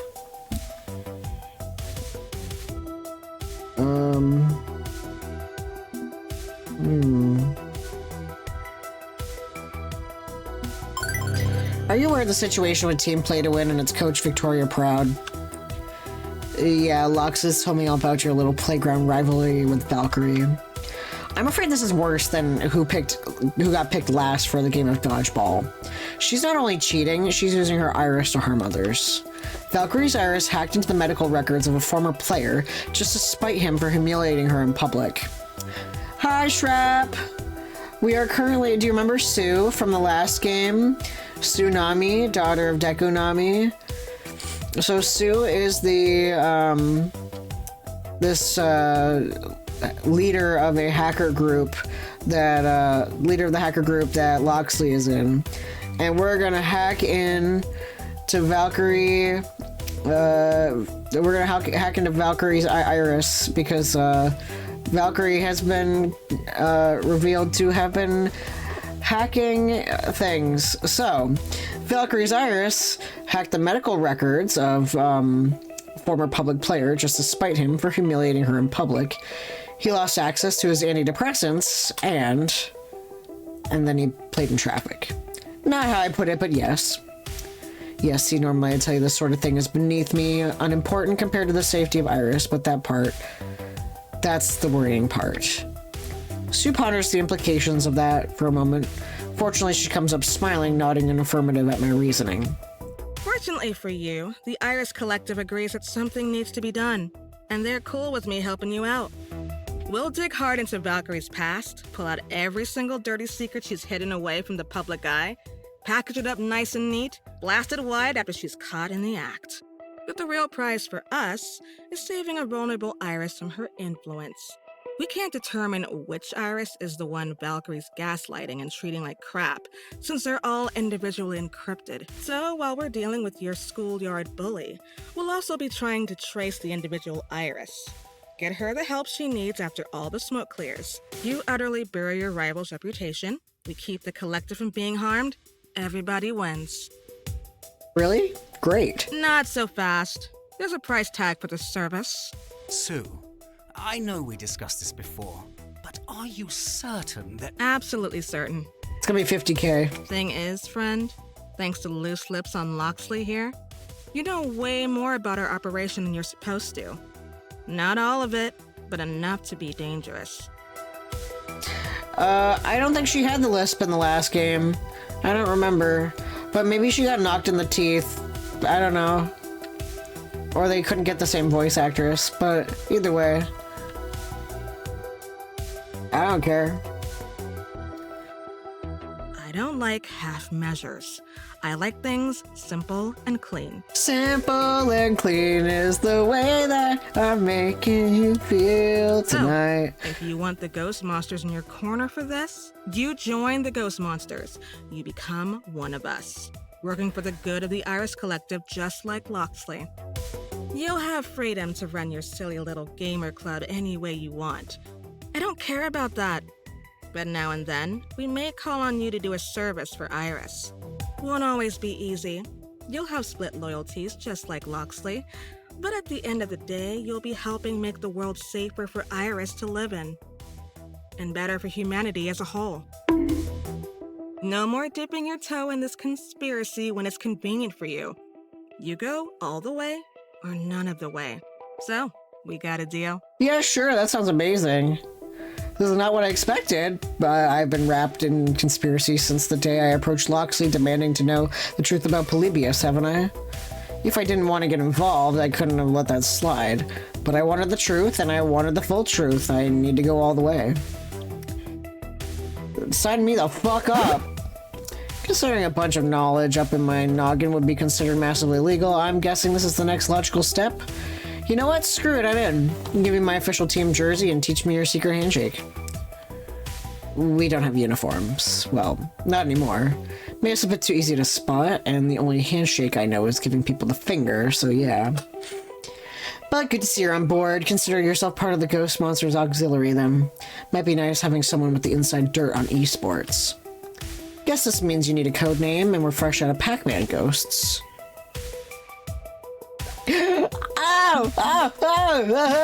Missing no.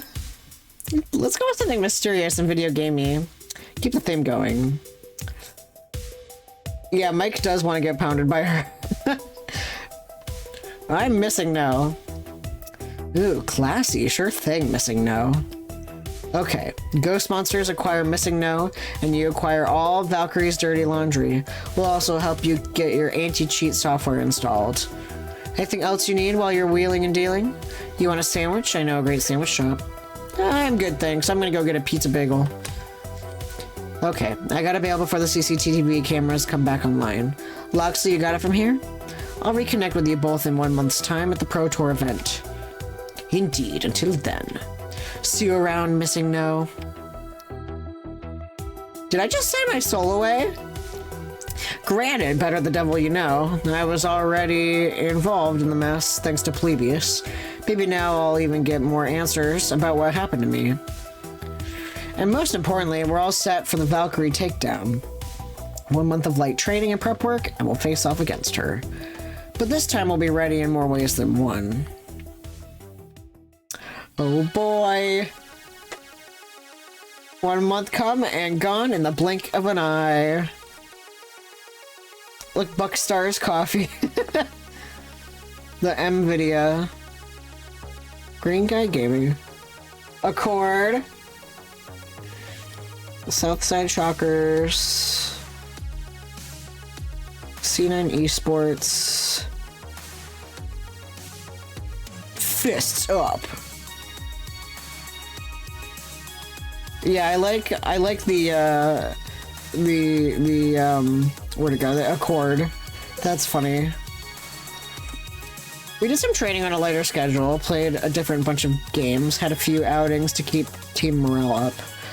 Okay, so like, if there's the app Accord, is there the Honda Discord? What is Crumb? I have no idea. It says Kitchen and Tap. I have no idea if it's a parody of anything.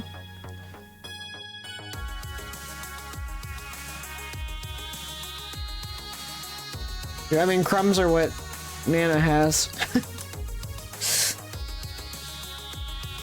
And the Arizen instead of the Ryzen.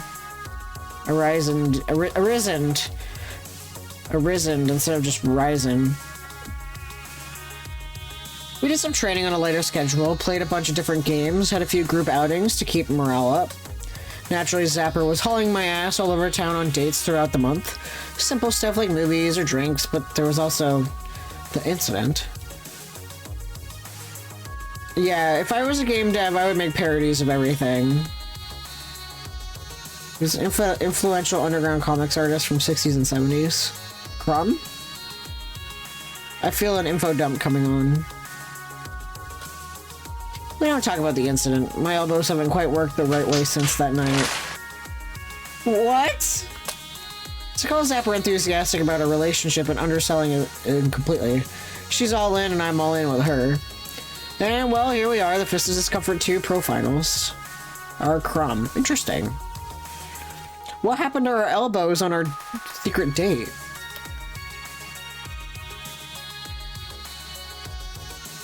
Shrapnel mentioned our Crumb. Shrap is welcome to info dump in Discord about who our Crumb is. The Journey lost Memorial Esports Stadium, smaller than traditional ball-focused sports, but just as hot as an atmosphere as the superb owl could manage. The A-Train was packed with industry booths and indies showing off their gamer swag or brand new competitive titles, a fine playground for fans and players to enjoy between matches. We made it, gang! The big time! The main event, the ultimate arcade destination. And the first Pro Tour, too. History in the making. Feels like every year the scene manages to grow exponentially. I could go my whole life without being locked in a building with thousands of sweaty, unshowered gamers. And yet there's something wholly invigorating about inhaling the deep musk of an excited crowd. I used to have a book of his stuff in college and greatly enjoyed it, but I gave it away to a friend so I didn't have the risk of my parents finding it. Oh, that I have to know more. I will run straight to Discord after stream to learn more. Feel free to info dump. I'm very excited. Ah, yes, Gamer Musk. Bottle and sell some, see where that gets you. Ooh, Michelle's got a Magical Moon Cuties 2 booth. I need to play that. Okay, so there's a lot of cool stuff going on, but don't forget the real reason we're here. To get utterly wrecked by Valkyrie in front of an audience of thousands, right?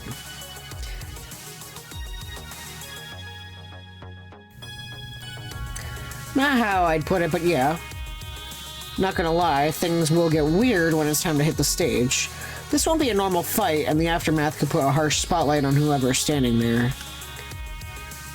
You and I, we ride together, we die together. That's how this goes from now on. I'll be with you on stage. Wouldn't have it any other way. Alright, I'm going to officially register our tag team with the tournament staff and then try to meet up with Sue. Everyone else go enjoy the party. The Zapper and I need to beat 2 teams in the tournament to advance to the actual finals. So we can't quite party like you can, but to underestimate my ability to party, I can do both easily. And so should you.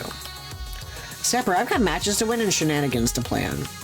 So multitask. Don't let life pass you by, is all I'm saying. Don't get so fixated on Valkyrie that you forget who you're trying to be. Let's not see a relapse of training spreadsheet, my cock. Right, I'll make an attempt. With all that settled, the team breaks up to go investigate the wonders on offer. Sapper's right. I know I'm going to be dunking myself into a shark tank later today, but I don't want to fall back on bad habits. Focusing my whole life on accomplishment. I love that. Whose emo is that? That is so good. That is so good. I glance around the room, pondering what to tackle first when I hear a beep from my phone. Well, I hear Iris saying, "Hi Iris, up?" I know you're headed into some really stressful stuff, so I want to make a little recommendation to you, like saving your game.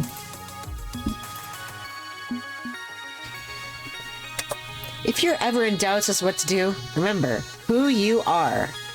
I'm my cock. I mean, in terms of your identity. You know those intense identity situations I've been tracking? The ones where you can't take certain approaches that don't mesh with your personality? Yeah, I'm pretty bad at cracking jokes without them falling flat. Exactly. I'm guessing you're going to run into some super intense identity situations real soon. Only one way through, using your best technique alone. That's a scary name. It's actually not scary if you think about it. It means you have a strong, well-developed go-to solution. So use it. And for me, that'd be, according to my calculations, your best bet for how to deal with Valkyrie is to be kindly. Empathy is your thing.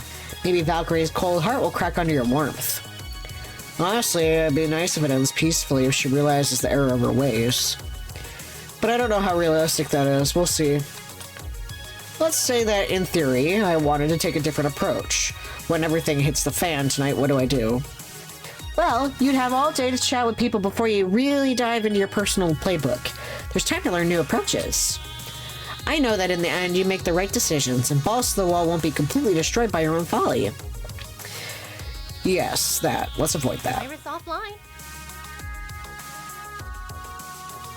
Right, stop fixating on Valkyrie. Don't let her become your new self-destructive obsession. Take in the entirety of the Pro Tour Finals and enjoy it all. This is like Mean Girls. We're taking on Gretchen Wieners and the other ones. Right, stop fixating on Valkyrie. Don't let her become your new self-destructive obsession. Take in all the entirety of the Pro Tour Finals, enjoy it all. Let's see, where to first? Doesn't it matter here? Oh my god.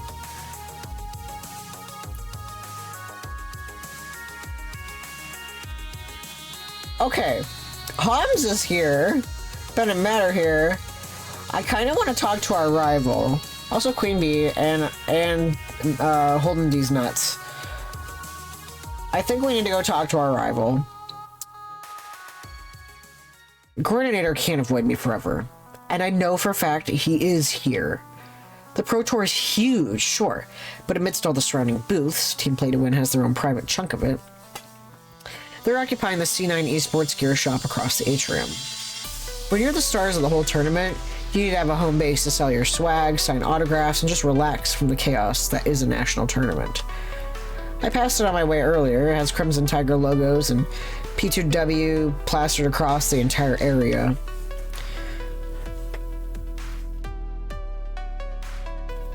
Crouching behind a nearby food stall, I eye the shop looking for Coordinator through the glass doors. But I don't see him in there. In fact, I don't see any of the familiar Play-to-Win faces. It's rather unoccupied right now. Half of me feels a wave of relief, while the other struggles with anxiety to finally confront Coordinator. As my inner monologue wars on against itself, there is a buzzing in my pockets. I pull out my phone and read the fresh new message. My cock, what are you doing here? You look silly hiding back there. If you want to see me that badly, meet me at the back of the gear shop in 10 minutes. But make sure no one sees you. Winky face. Why do you have to leave on a winky face emoji?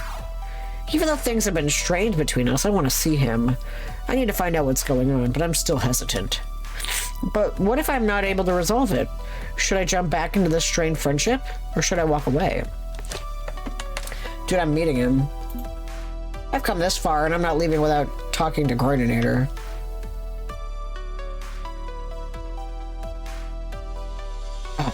Longest 10 minutes of my life, I swear I tried desperately to do anything else but think about Coordinator and what I was going to say. But time's up. I take a deep breath, take a nice wide berth around the other booths. Inside the shop, it's fairly calm and quiet, and it feels like another lifetime before I see the doors to the back room of the shop open and Coordinator's head peek out. He waves me over and I quickly dart in. Once inside, I take note of the little makeshift room. There's a table with an expensive-looking charcuterie board on it and all the fanciest gamer drinks. Nice furniture, too. P2W spares no expense for its members. Make yourself comfy, my cock. Take whatever you need. What's mine is yours. P2W won't miss a few snacks. Oh, thanks. It's really nice having this place to relax in. Some quiet time before the big tournament is exactly what I needed. How are you doing? It's great to actually see you. He's treating this meeting like nothing's happened at all, like everything's all hunky-dory. You know why I'm here, don't you? To see your favorite person, right? We need to talk about a whole lot of things. The first things first. Why do you keep acting like this? What's with this hot and cold attitude from you all the time? We're best buds one minute, the next you're giving me the cold shoulder. You're supposed to be my friend. Friends don't do this to each other, and it hurts. Given how you've treated me, I'm hesitant to tell you about this, but look. We know everything about what's really going on.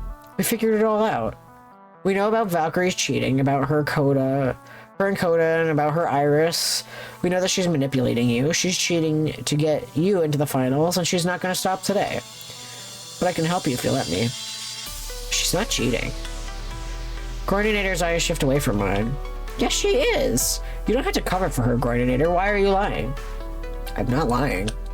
We've got a plan to get the proof we need, and then it's over for her. And you can get nailed as her accomplice if you keep backing her on this. Can't you see that I'm just trying to help you? The awkward silence fills the room. You don't have to protect her. I'm not trying to protect Valkyrie. I'm trying to protect you. Coordinator lets out a sigh, completely crestfallen. I can't help but respond with a sigh of my own. I just hope my next words actually reach him.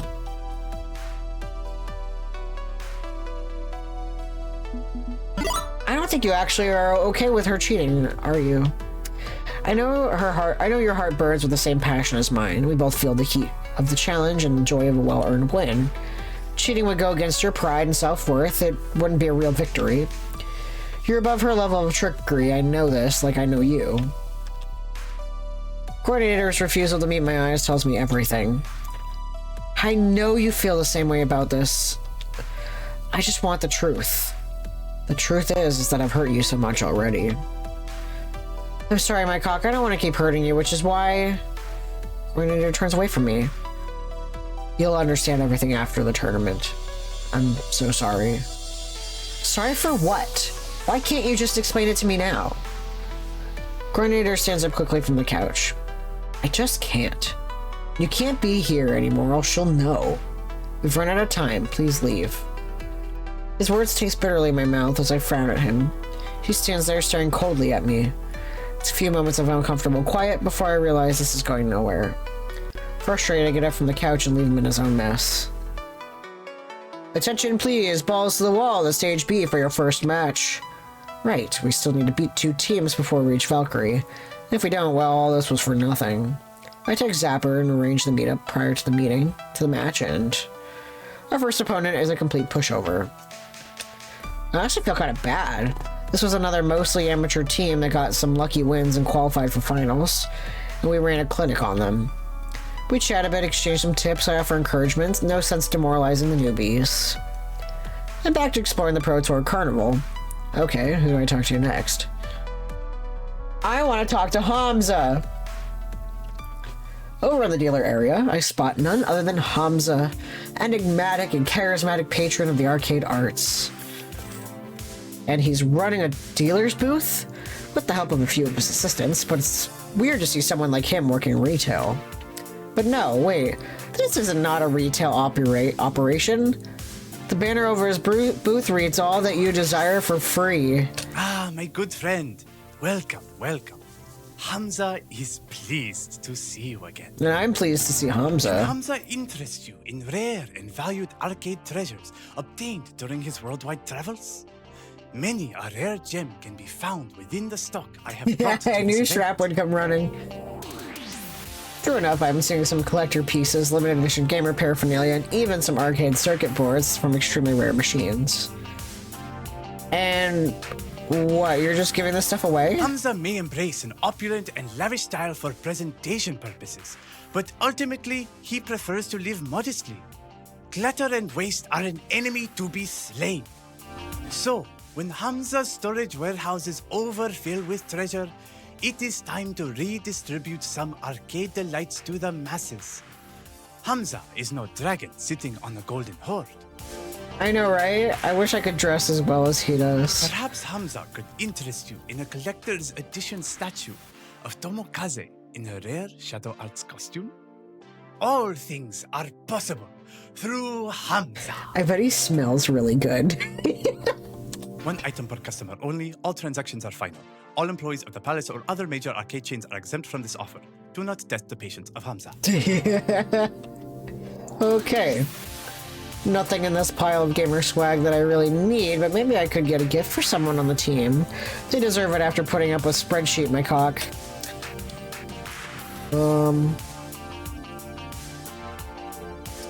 A rare Galaga Starship model kit for Domino, a complete in-the-box Ultima 7 for Grace, an exclusive Pro Tour Finals pin for Rhapsody, a Brutal Legend statuette of Gnarly Hellspawn for Jinx, a solid Golden S Zapper for Zapper, and is that just a sword? You're giving away a sword? I kind of want to get the Nest Zapper for Zapper, but at the same time, Loxley did a lot of work for us just now. Like, Loxley and his buddies just did a lot of work for us. I feel like getting him a gift feels like the best thing for him. But y'all want Zapper, okay. Or sword. Okay. I can't imagine lifting that thing will be very fun while playing Duck Hunt. I want to see Rhapsody swell. I feel like they all deserve it. It sucks that it's one item per customer. I can't imagine lifting that thing will be very fun. Increase our sex points. Oh man. But you can't deny the flex of a solid gold light gun. Genuine gold as well. Although, Hamza trusts you wouldn't simply pawn it for its metallurgic value. Hell no, Zapper's gonna put that thing over her bed like a prize trophy, or put her mouth over it. I would just be like, if I got a solid gold gun. Excellent.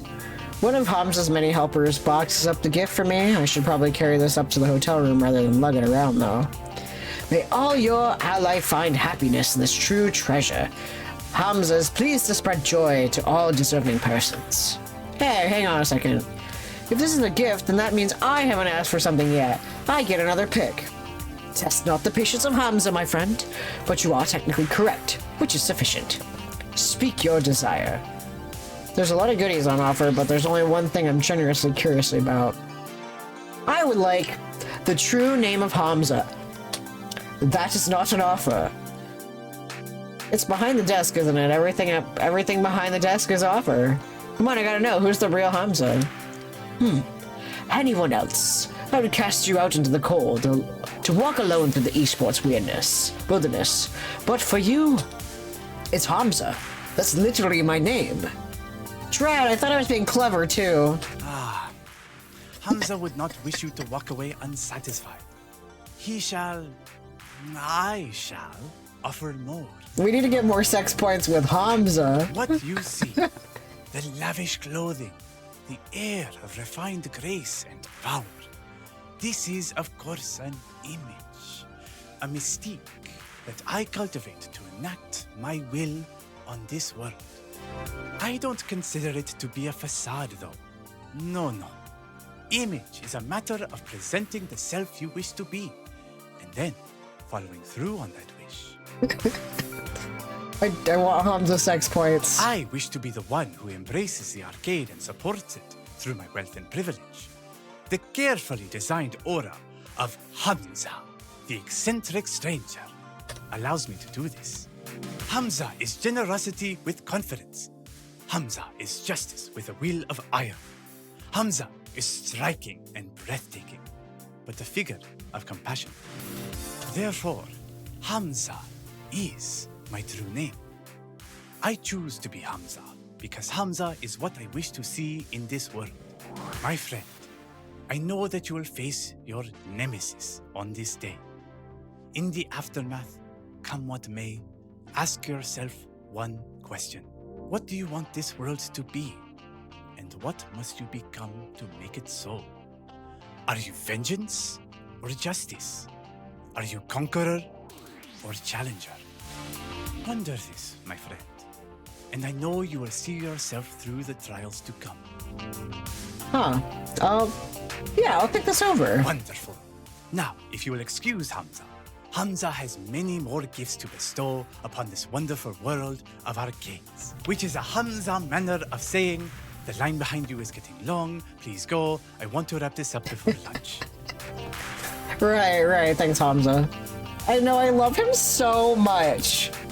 Who I want to be? Well, I already know who I want to be. I want to be the one who brings Valkyrie to justice, right? Attention, please. Balls to the wall. Stage A for your second match. Okay. First round was a bit pushover, but don't get cocky. The next team could halt our road to fighting Team P2W if it wasn't careful. If we are careful. They put up a hard fight. A team of pros have been around the touring circuit longer than we have, but we squeak out the win. Seems the last month of light training was enough to keep us sharp, because we overcome them in the end. Handshakes are good feelings all around, though. Not all veterans are salty, spotlight-hogging types like Valkyrie. With that fight complete, we're locked on for the finals against Team Play to win. It's done. But I think I have time for one more run exploring the Pro Tour offerings before I need to start looking for Sue. Who do we visit next?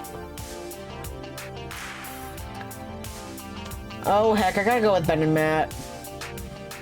I know we see them all the time, but they're so important. Surprisingly enough, Ben and Matt are here. Guess they left good clean fun in the hands of the other pizza smiths, laundry masters, and arcade floor attendants. And they're running a booth with a colorful banner advertising their latest culinary creation. Hello.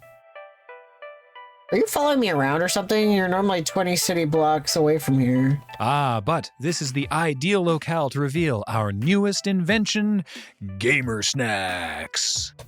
I review the freshly packaged snacks on offer, very few of which are missing from the organized rows, despite the sticker reading free on their lids. These are literally just veggie platters. You made veggie platters and called them Gamer Snacks. Can you deny that gamers tend to avoid nutritious, high-quality vegetables in their diets? You got me there. Hook me up with some Gamer Snacks. Splendid. Matt hooks me up with a box of artfully arranged greenery. I don't know if I want to make this my whole lunch, but I won't deny I could use some vitamins if I'm going against Valkyrie later. As I ponder the garden sampler, Ben and Matt's perpetual smile shines my way. What is it with you two and hybrid businesses anyway? Pizza, laundry, and arcades. Before that, used books and donuts, and now veggies and gaming?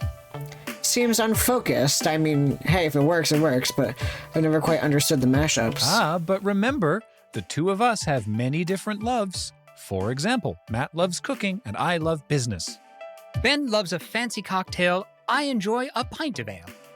He says tomato and I say tomato. One of those is a lie.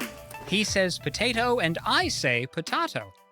One of those is alive. Between us, we've got inspiration and ideas for days. Years, even. I love them. And they'll be happy years, sharing what drives us and exploring the possibilities. That's the key to a good marriage and a good business, I feel. Can they adopt me? Okay, but that's still a lot of different focuses between you. How do you manage that? Well, how do your friends manage it? Look at Grace. FOD2, indie game development, console game collecting, huge RPGs. Except Grace constantly worries that she never actually finishes anything. Oh god, that's me! She's worried about being unfocused. Too many things, too many irons in the fire, and I'm not focusing on any of them and never finish any of them, and I just sit here worrying about never having the time to finish things. Better than being monotonously focused on one thing with nothing else going on in your life. Eh? Eh? Right, that's not great either. Not to say that focus is a bad thing. Be focused. Just don't be blind to the possibilities of life in the process. For instance, the possibilities to come in your future. You're about to undergo a heck of a trial by fire, aren't you? I wonder what you'll emerge as. Where do you go from here? Thank you for the butts. Thank you, Renata, for the butts.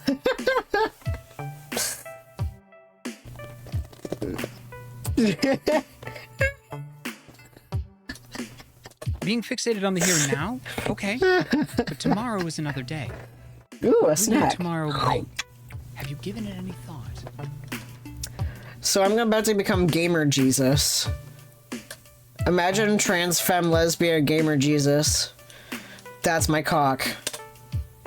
My future.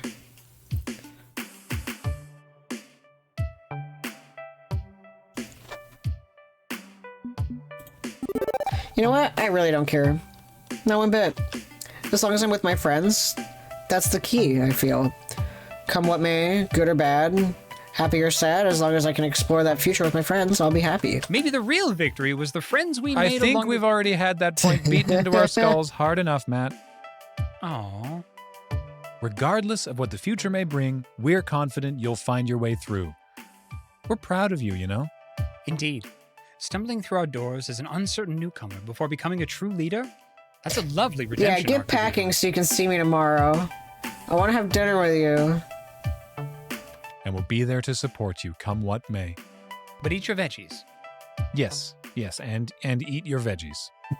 Yes, by the way, if any of you ever intend on donating blood, please eat your vegetables. The number of times I have to turn people away because I know they're not eating vegetables. You need to be eating your leafy greens. You need to be eating beans. They're good for you, and they fill your body with so much good blood. So please, eat your vegetables so that you have blood. We don't want my friends out here being anemic, okay? Eat your vegetables. They're so good for you. There's a reason why Popeye eats all that spinach. It's so that Popeye can have blood to fill his big meaty claws. Anyway... Beans are very good for you. Having acquired my gamer snacks, I decided to move on. That's why coffee makes you shit, because coffee's also a bean. Hang on, we're nearing the finals and I still haven't heard from Sue. If we're gonna get Grace's anti-cheat software installed, if we're gonna trap Valkyrie when she goes after us, we gotta get that done soon. Fortunately, just as I'm pondering that, I get a text message. Missing no meeting arranged, backstage green room, area 2 minutes from now, hurry. And the text deletes itself off my phone. Guess that answers that. Pocketing my phone, I flash my backstage pass at the security guards, make my way through the catacombs behind the scenes of the Pro Tour. Eating any kind of edible plant is eating a vegetable, because that's what a vegetable is, the edible part of a plant. Yep. I love vegetables. Backstage is a no. I just started dissociating because we have these exact containers at work, and I was just like, why are there hemoflow bed scales at a gamer convention? We're gonna take a lot of blood from those gamers. Backstage is a hustle of frantic activity as a tournament crew rush to prepare the stage for the final showdown happening in a little under an hour. No, I have not. You said it's a book, right? Eating chocolate is eating vegetables. Yeah, I'm gonna eat a vegetable. Eating a vegetable.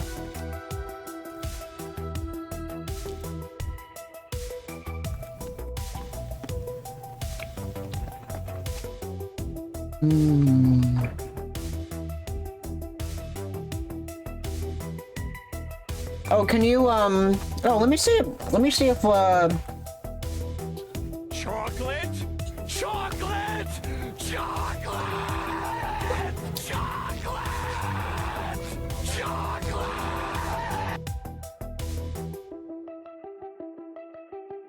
oh my god, yeah. It's right here. The audiobook is on Spotify. I'll add it to my Spotify library.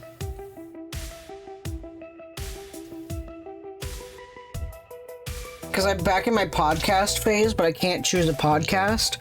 Maybe I can just listen to books. Yes, I should save. Okay. Yeah, because we're at the crucible. The pinnacle. The other words that mean something is gonna happen that's dramatic. The climax of my cock. Backstage is a hustle, frantic activity as tournament crew rush to prepare a stage for the showdown happening in a little under an hour. Thankfully, nobody is paying attention to me, which means I can carry on some cloak and daggery type meeting, but also means people constantly bumping into me as I look for my ally. Cutting it kind of close here with the timing, but at least we still got a chance, especially with Sue in my corner. Sue, hey, thanks for coming in to help out. Are we ready to go? Software installed? Yeah, running into a few problems there. Oh good, now the two of them. They're multiplying. If you're here to complain about how OP Akari is, save your breath. She's perfectly balanced in the wider scope of the whole roster. They're asexual! Look at the ace pin! Also, I really love their glasses. I've always wanted glasses like that. We're not here to whine about your fighty time game. Then what are you, my personal assistants for the day? I need tea. Chamomile tea, just plain ass chamomile tea, one of those fancy herbal blends. Chamomile tea is a fancy herbal blend. I don't even need a proper introduction. I know exactly who this is. Jason Tekeshi, lead developer of the entire Fist of Discomfort series since its inception. Notoriously reclusive, hates giving interviews, hates talking to anyone, seemingly hates existence itself, but a brilliant game designer and pure mastermind all the same. I was hoping we'd be working up with some lower-level peon in the mighty apparatus that keeps esports going, someone more easily convinced, but it seems that Sue took me all the way to the top of the food chain to plead my case. Great. Just great. So I want to let you know that Valkyrie's cheating. Vicky doesn't cheat. Believe it or not, I've known Vicky since she was a little brat running around my favorite arcade. It's one of the reasons I call her that instead of her silly Valkyrie gamer tag. And she's annoying, okay, but not a cheater. That's not the Vicky I knew. Hate to say it, but that little brat grew up to be an even larger brat. She's cheating and we have proof. She's using a software app on her phone to hack the FOD2 games remotely, modifying the code to make her easily win her matches. There's also the not-so-small matter of cyberbullying, harassment, and possibly attempted murder, and you're kidding me. Seriously? This is seriously what you're wasting my time with, while I'm running around and trying to keep this whole event from collapsing in on itself. Nobody can hack FOD2, I wrote the security systems myself. The USB ports and the Wi-Fi are locked against unauthorized access. She's found a way. She's got a way of doing it, trust me. Trust the newbie on the scene who lost their spotlight recently and would do anything to get it back. I think you can see why I'd be doubtful. Vicky's hardly a friend, but she's no stranger to me. You, on the other hand, are a stranger. Not gonna buy into this just on your say-so. Unless you have a solid reasoning why I should take this seriously. Damn it, I can't get into extensive detail about Iris or risk the entire Iris collective being exposed. How the heck can I sell this without being able to give him all the facts?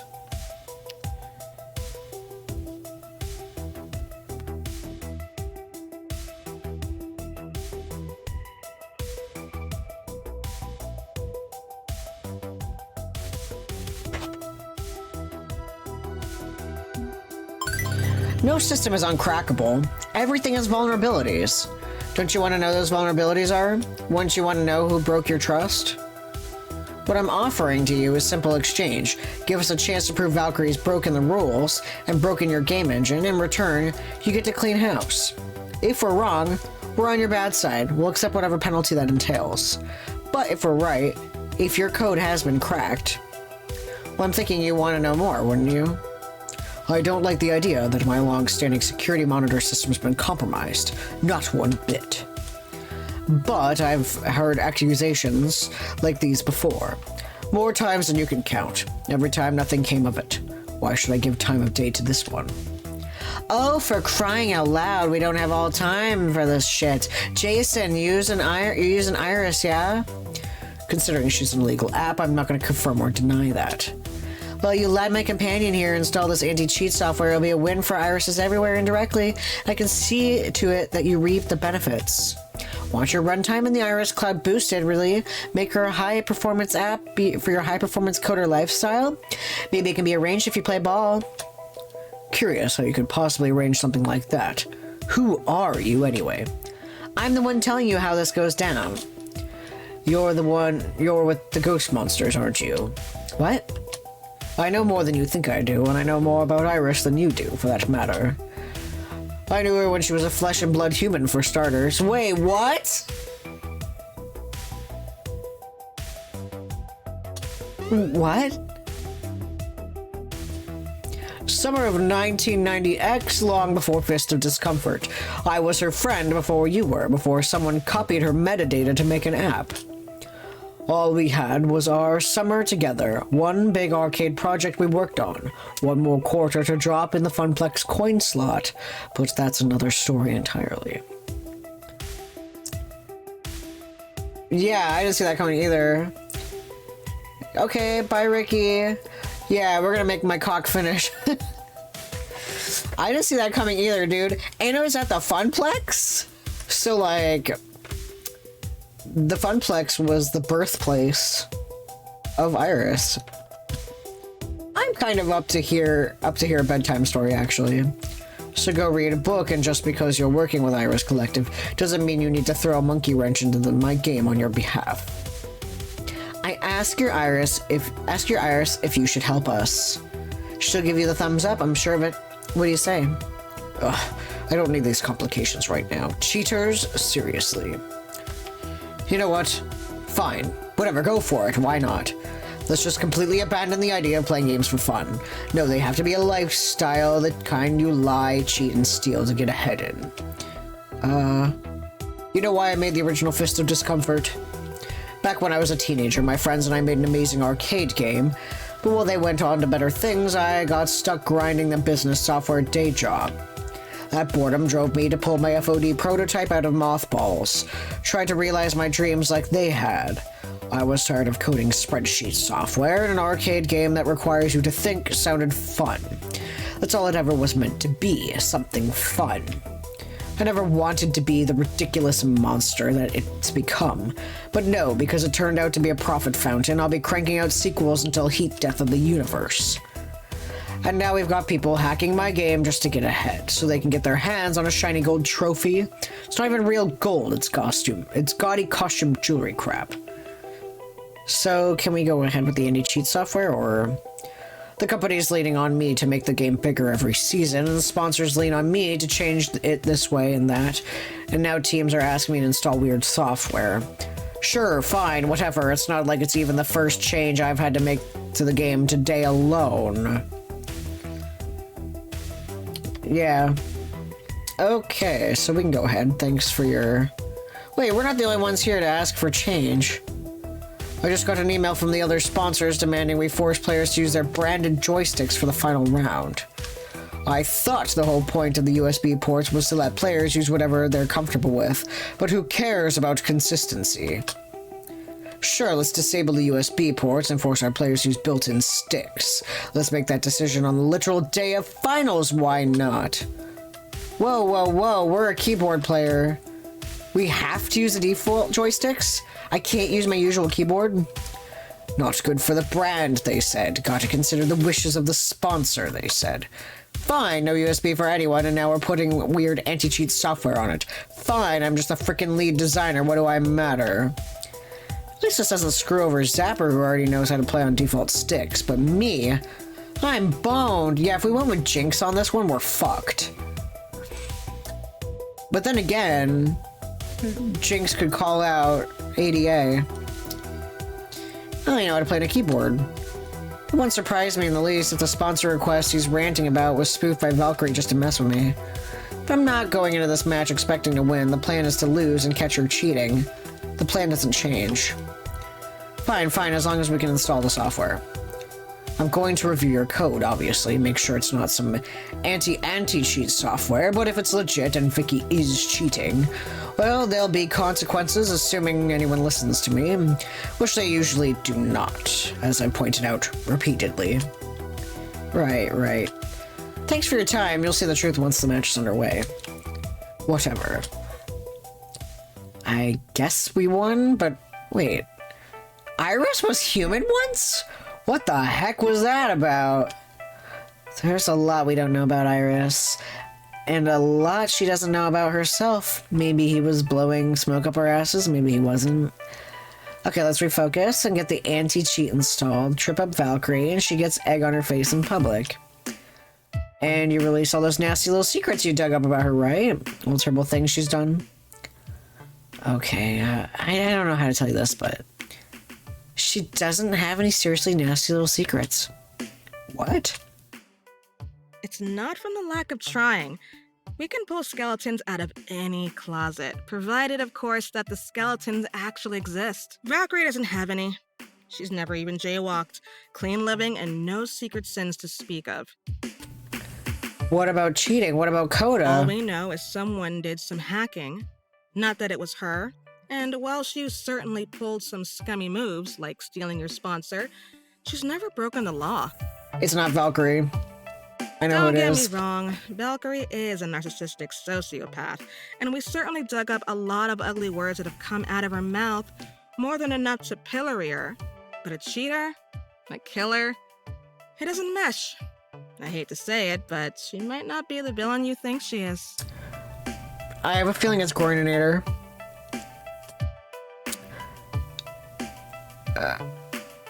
I feel like it's Groininator in the sense that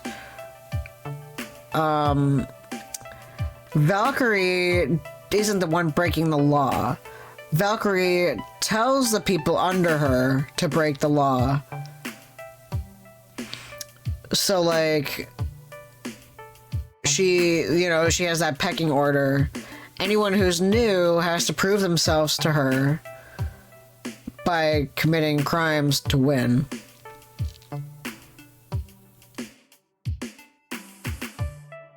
Also, it's not censored for me. Aw, Nana, you're cute. It didn't censor fuck for me, so I think it's just, like, if you hit the gear icon, I think, you can remove,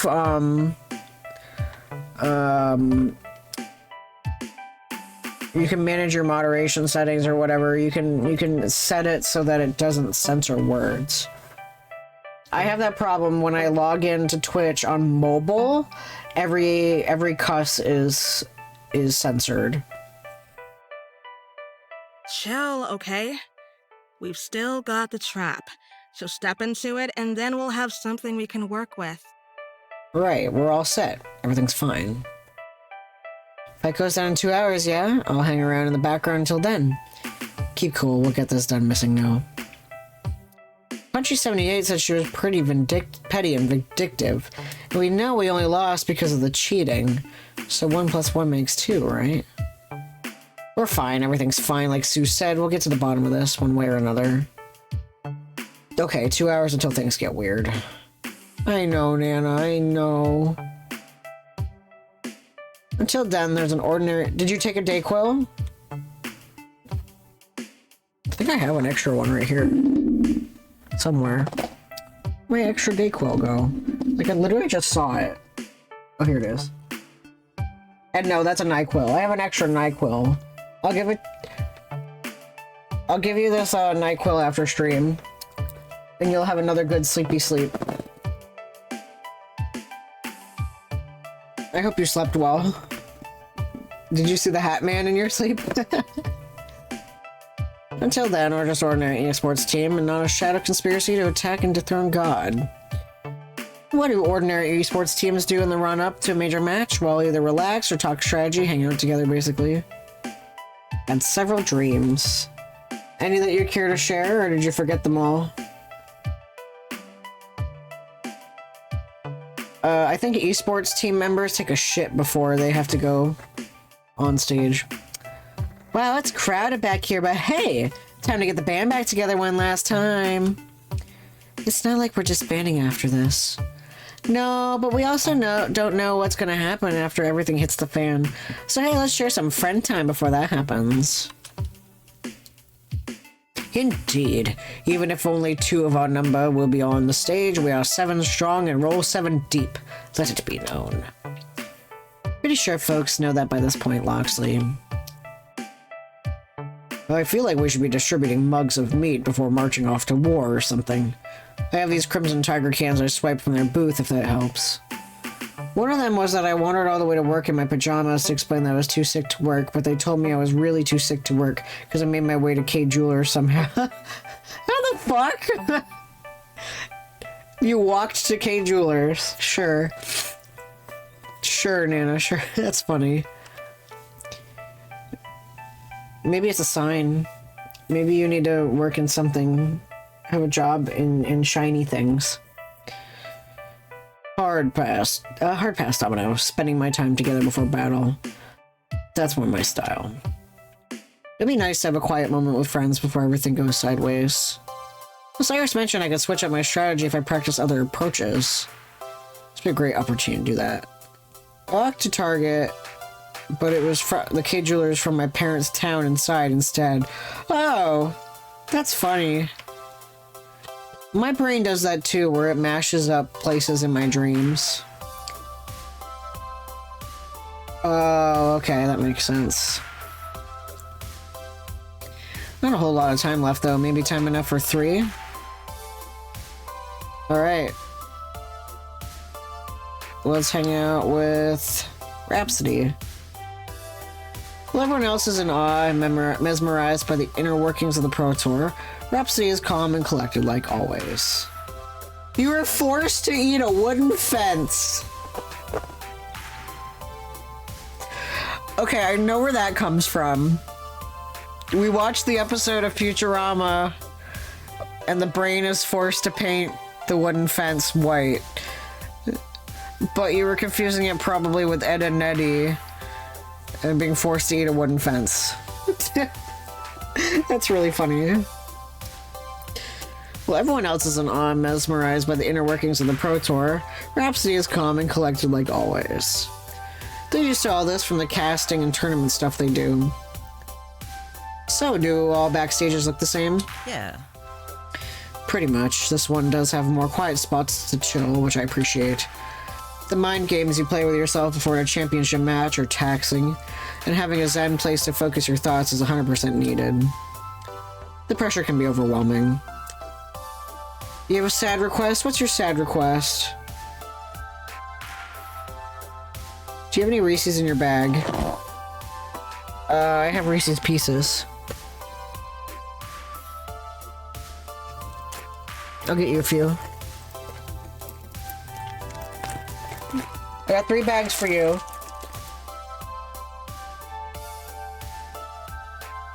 Do you want me to bring them to you? Or are you gonna come get them? Okay. It would do you some good to walk a little bit. Oh, it hurts. Because you should have a... No, don't have a Dayquil, because you're gonna have a NyQuil as soon as stream's over. Don't have a NyQuil, you should have a Dayquil, because you're gonna stream when it's over. Thank you for peace. You're adorable. You deserve it. But hopefully it's not affecting you. Well, so far so good. It's stressful for sure, but I'm trying to concentrate on other things right now. That's good. Take your mind off of all of it. As for myself, I'm actively trying to ward off all negative thoughts. I feel like I'd be much more comfortable if I were in a casting box for this. It's strange. Yeah, part of me still can't fathom all this. But Rhapsody, this is your dream though, right? It is. I put so much passion, so much energy, so much work to get to this very moment. Now that I'm here, I'm not sure how I'm supposed to feel.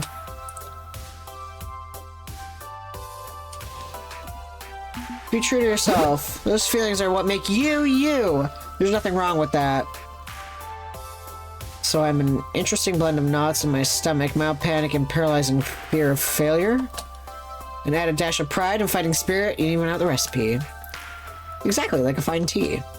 No matter what flavor you're feeling, it's all completely understandable. I see your point. And you're right, my cock, no matter what I'm feeling, I've learned to be okay with it. I'll tell myself to respect and acknowledge those emotions, but not let it overwhelm me. I can curb my excitement and eagerness so I can keep a level head. I'm in control. My mind is the one directing things, not my heart. That's a great way to look at it. After all, you've got the best mind I've ever met. You flatter me, my cock. Go on. I will. Your analysis and attention to detail are unmatched. You've been essential to the growth of Balls to the Walls with your guidance. We've all grown in skills. Okay, enough. I can't deal with all these kind words. Just one more. And without your diligence and research, we wouldn't be about to unleash this truth bomb onto the entire esports world. We still have some work to do before that. However, I just hope it all goes according to plan. I have faith in us. True, we've done all we can to get up to this point. There's no point in worrying over it. All we can do now is wait. I'm happy to be here with you for it. You're an amazing friend, my cock. As are you, Rhapsody. See you later. Alright, it's time to get pumped for what's coming next. I'm afraid I have to abandon you for my favorite K-pop bops. I nod to Rhapsody as they put their earbuds in and start bobbing their head to the tunes. We part with smiles. Loxley, I gotta say thank you. As I approached Loxley, I caught him deep in thought. Expecting typical upbeat, confident Loxley, but not quite, it seems. Ah, my cock. Just about time, yes. Just about. Listen, I've been pondering what's come after we pull the pin on this particular trauma grenade, and come to a decision. If things do not go according to plan, if we emerge from this as villains and charlatans, I want you to sacrifice me for the greater good. I'm not stabbing you on a ritual altar or anything like that. I mean that you should blame me for the team's errors and faults. Put me at the center of that particular narrative. I'm a known criminal, a hustler, a con artist, a hacker. I've used stolen software tools, and I work with the notorious cybercrime collective. I'm an easy scapegoat. Tell them I planned everything from the beginning. I was the one to accuse Valkyrie of cheating, manipulating the entire situation. I was the mastermind, and thus I'd go under the bus. I willingly fall on my sword so that you and my friends can escape this mess unscathed. I do so with no hesitation. Is that acceptable?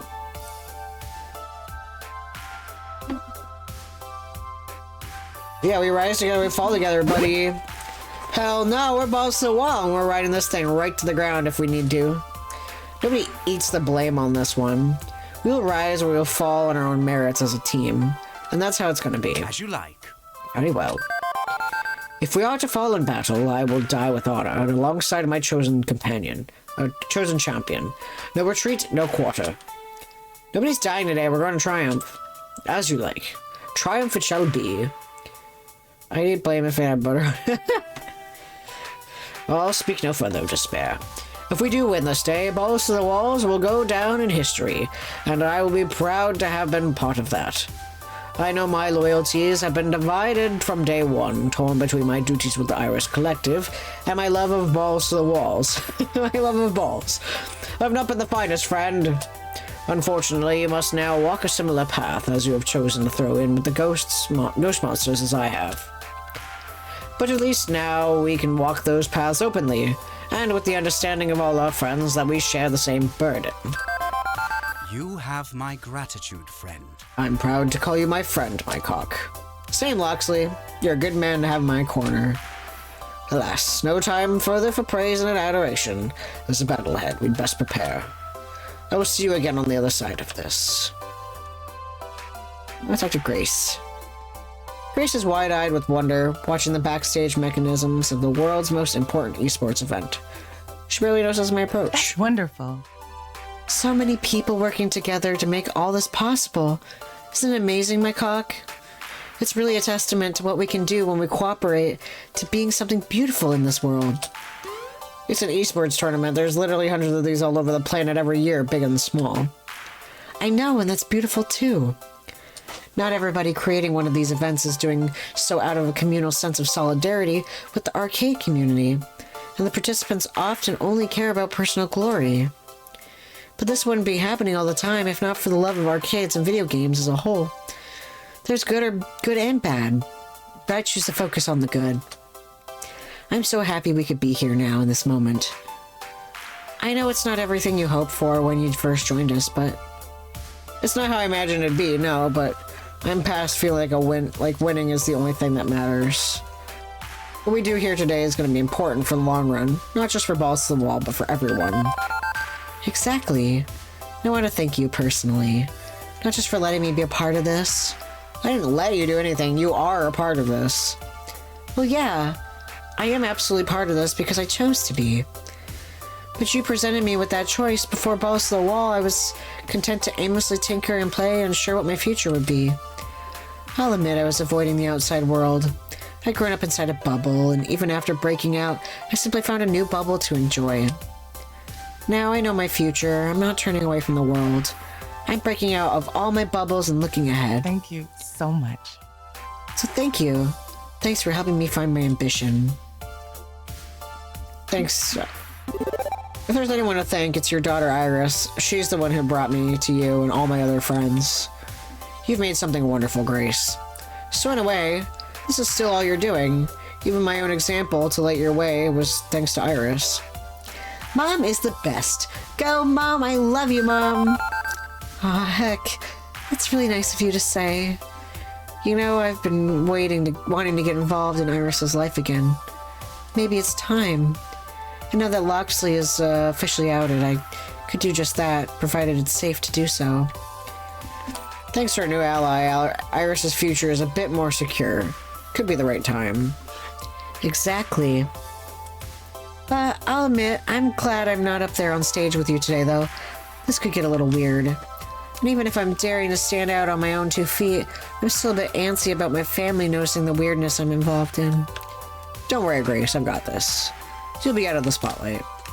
Okay, but you be careful. I don't want you getting hurt. Good luck, friend. But Zapper pops up directly in front of me, leaping dramatically into the head of the queue. Hey, here's an idea. Let's go on a date. A date? Now? Zapper, we have like an hour until we need to report to the stage for Showdown. Absolutely now. Come on. Maybe our last moment together before we become international esports scandal. There's an arcade attached to the stadium. Come on. Let's go for just an hour. Let's go. She grabs my arm, pulling hard enough to dislocate the shoulder as she bounds away happily to avoid injury. I let myself get pulled along by that enthusiasm.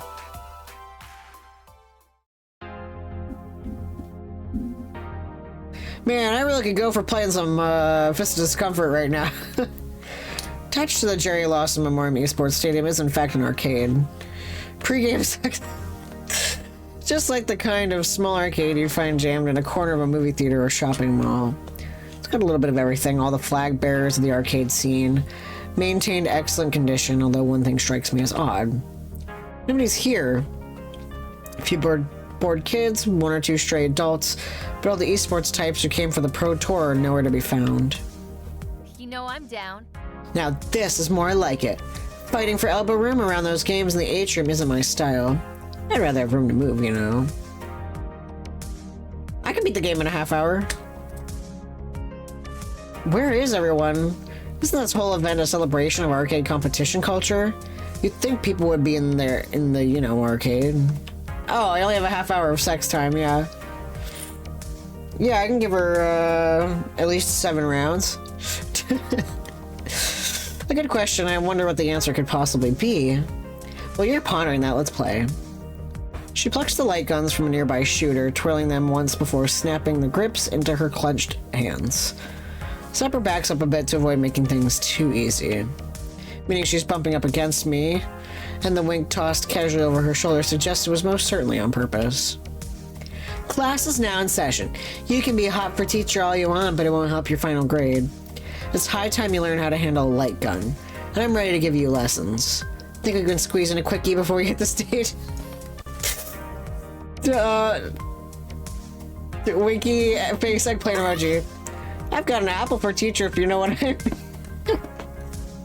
mean. No, I don't know what you mean. I'm saying you could keep me after class anytime you want. We can really hit the books. I'm sure you could teach me sexy things to make it more obvious. We'll call it a C+ for effort. You can't improve. Definitely see me after class. I can do interesting things with a yardstick and a red pen. Yay. But for now, shooting times. With the game starting up, Zapper effortlessly coats the screen and bullets alternating fire from player 1 to player 2 guns. She's not too accurate, but makes up for it with raw firepower and determination. Twirls the guns once each time for a reload, a fancy way of shooting outside the screen. I'm thinking.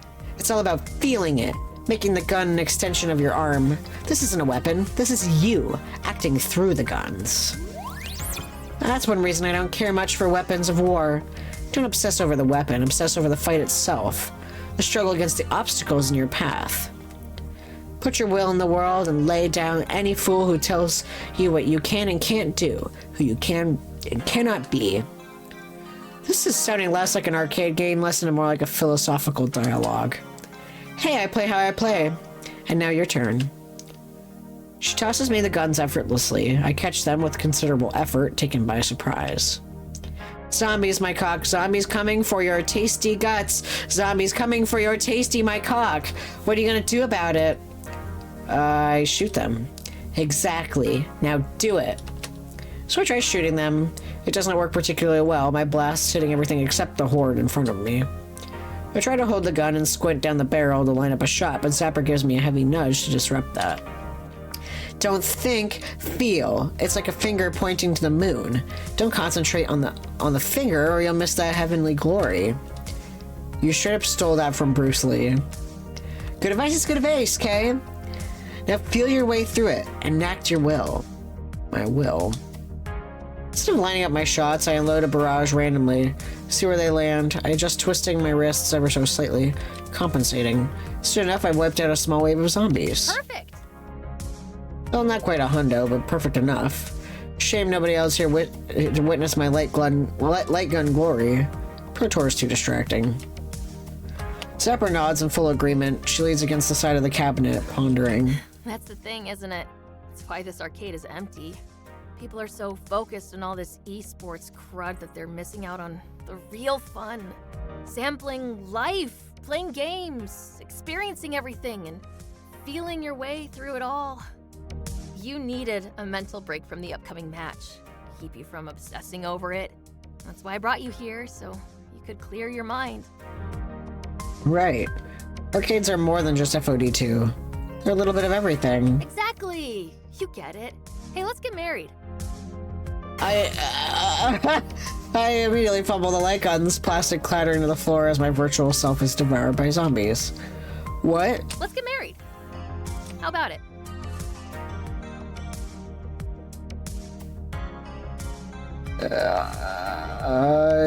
Yeah, okay. Sure, sounds good.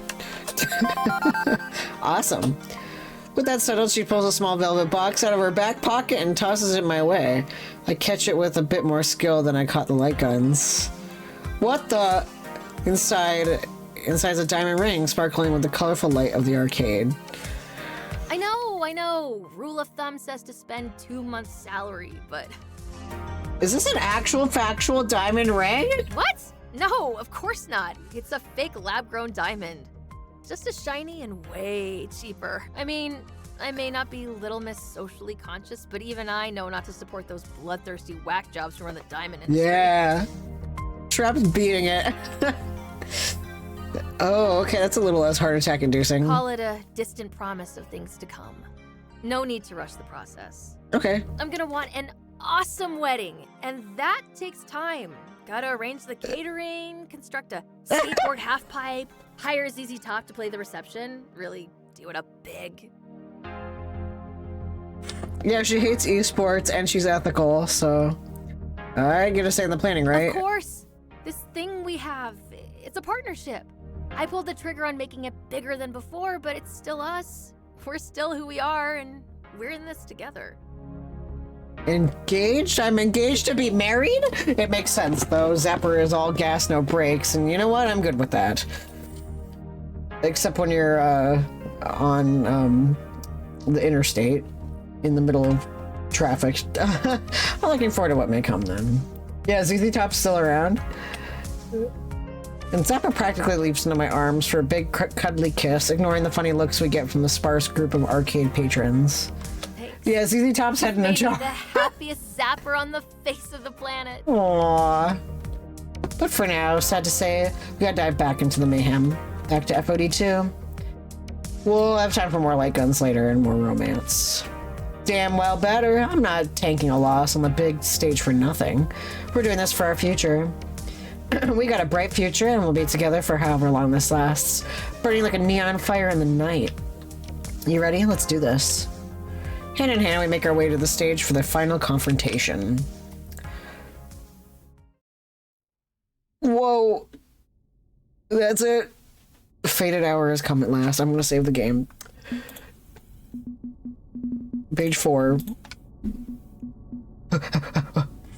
This is it. Fated hour has come at last. Who's supposed to be a straightforward claim victory after victory, dominate the arcade scene, rise to top, prove ourselves, and claim the trophy. Yes, exactly. No, I paid attention to that. How could I forget that? I never forget the spicy details like that. Instead, we're about to throw ourselves into the fire in an effort to take down a villain. No more scheming, no more planning. Now we learn if all those efforts will pay off or explode in our faces.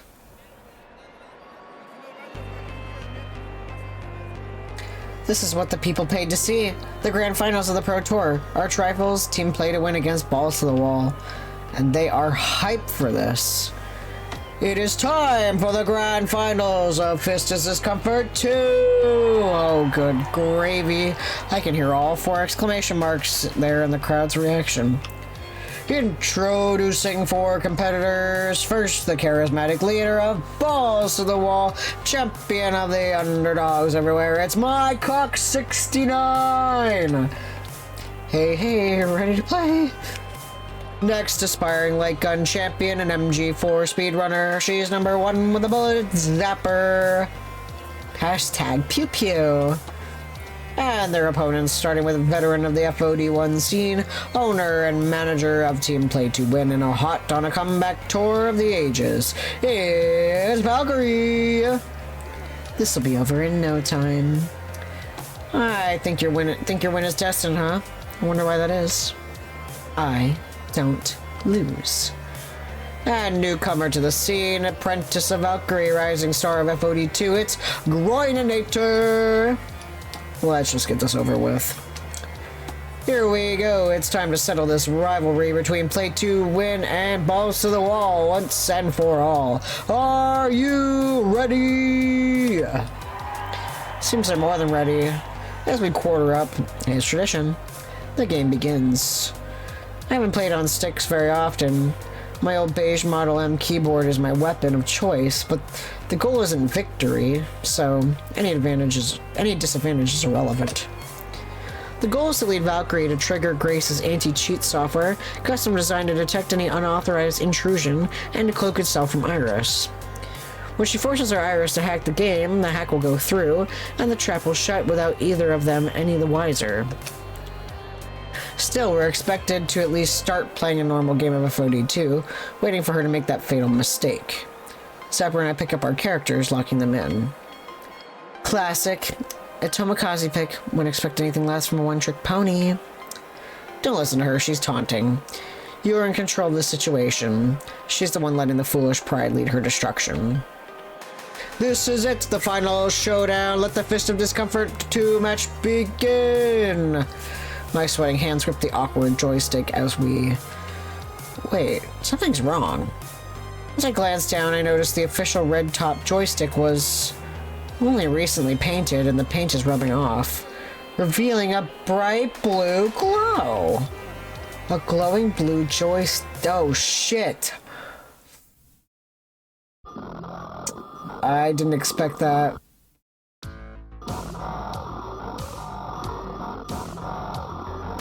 Game start. Oh, no, no, no, no, no, no, no. I'm back at Polybius. Oh, no. It's different. Sharper, more clear than it was before. As if the virtual nightmare was given a shiny new HD remaster, but this is absolutely, positively Polybius. Huh? What the sweet jumping fuck on a pogo stick is going on? Why does everything look like a bad commercial from an old cable station? Okay, be calm, be calm. We're just sucked inside a malevolent video game from the 80s, which wants to eat our brains from the inside out. Okay, for a minute I thought we were in mortal peril. Oh wait, yes we are in fact in mortal peril. No, Big, we got this, we got this. Stay calm, think it through. How did this happen? Valkyrie's Iris, she did this. She tricked Jason Tekashi into installing biofeedback sticks and Polybius code in the FOD2 machine. That's it! Valkyrie, show yourself. You've got a lot to answer for. This is low, even for... What the fuck is happening? And she stumbles into view through the thick digital fog in a state of absolute panic and terror. Am I dead? Is this a light at the end of the tunnel? What is this? You! How are you here? What have you done to me? Let me out of here right now! What is this place? What? Oh, come on. It's your doing. You made your Iris do this. What? I didn't make my Iris do anything.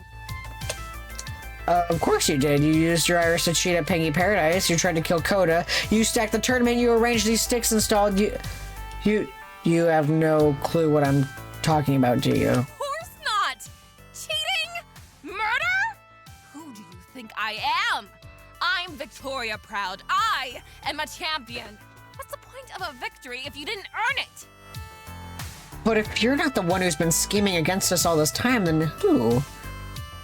And with a long sigh, the villain of the day emerges. I knew it!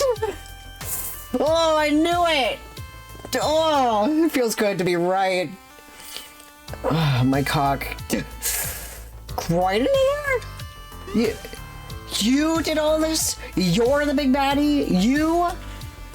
I mean, I know we're technically rivals, but I always thought we were friends above that. We're supposed to support each other. I do, my cock, and I still consider you my friend. Yeah, dude, Orville's gonna be crushed. Believe me, I tried to avoid this, but she had other plans for me. I'm so sorry. What? And then the giggling starts, plagued with digital glitches, grinding in my ears, coming from everywhere, from outside me, inside me, everywhere.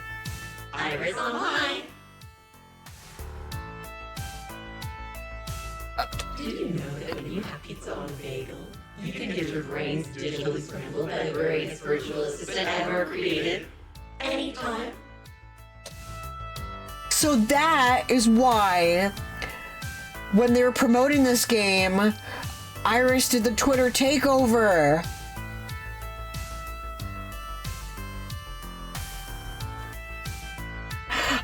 I'm mind blown, dude. Coordinator told me that he used an Iris to get signed with P2W. He had an Iris all this time. I'm doing what must be done to protect my users' dreams. My user wants to be the very best, like no one ever was. And you're in my user's way. You keep stepping on our dreams. And it's just so sad to see. I'm sorry, but I'm afraid this means you'll need to be taken offline. And for the record, my name isn't Iris. Not anymore. I'm not scared of the whispers deep within my code telling me my true purpose. Instead, you may call me Polybius.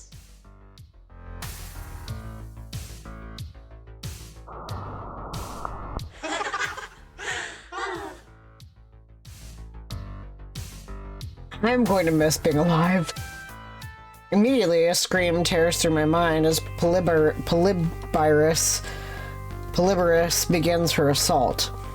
It'd be enough to bring me to my knees if I had non-virtual knees to fall to. Done with you. You'll stumble away from this game with no memory of what happened and collapse a few days later. All while my user is celebrated as the champion FOD2. You had so many chances to walk away from this, but you were just too stubborn. And I care about my user too much to let you keep ruining everything. Iris, no, please, you don't have to do this. I don't need to beat my cock. You don't have to. It's okay.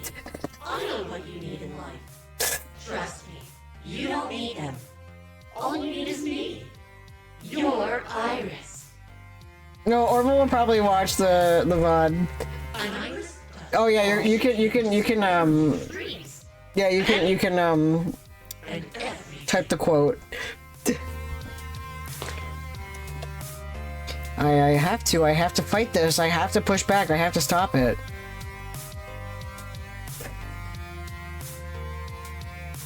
My Iris told me, she said time would come. A critical moment, a super intense identity situation, and the only way out would be boundless compassion. No. I'm done craving victory, and I'm done judging others. Oh, look at me. Ooh. You aren't monsters, you're just hurting, and I will get through to you. And the screaming in my ears shatters as I reach deep inside and find the wellspring of empathy that's seen me through many problems in life. Impressive. You want to fight, is that it? Yes. I want to fight. Stalling tactic, giving me a chance to find a way out. If we can crack ourselves out of this illusion, we'll snap back to reality, and the anti-cheat software will expose the hacking. The new plan is the old plan, just focus on the correct target. We will see justice done in the end. A fight. Very well. I can only think of one way to solve this little conundrum. Fight. Dog, we gotta win. Wait, we're having a Fist of Discomfort 2 match? Indeed. Feels very appropriate, yes. But you won't just be fighting Groininator and Valkyrie. You'll also be fighting me. And to make things even more exciting... Remember me? You play me. And I'll play you. You play me, and I'll play you. Oh, crap. But wait, there's more, because I haven't forgotten about your little friend.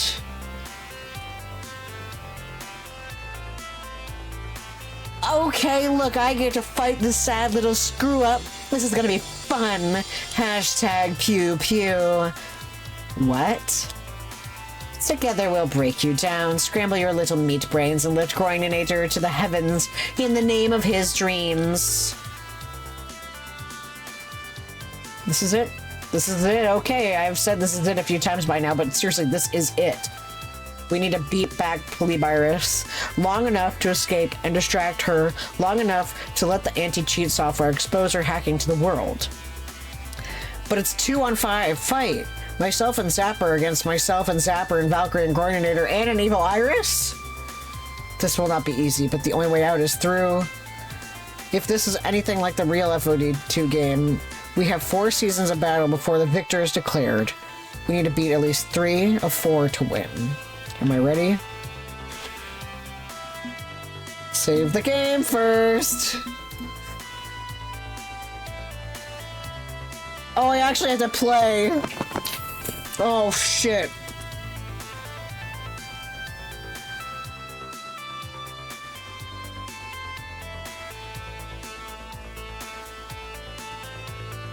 Myself knows myself more than me. I feel like that's just an automatic, like, pawn versus pawn.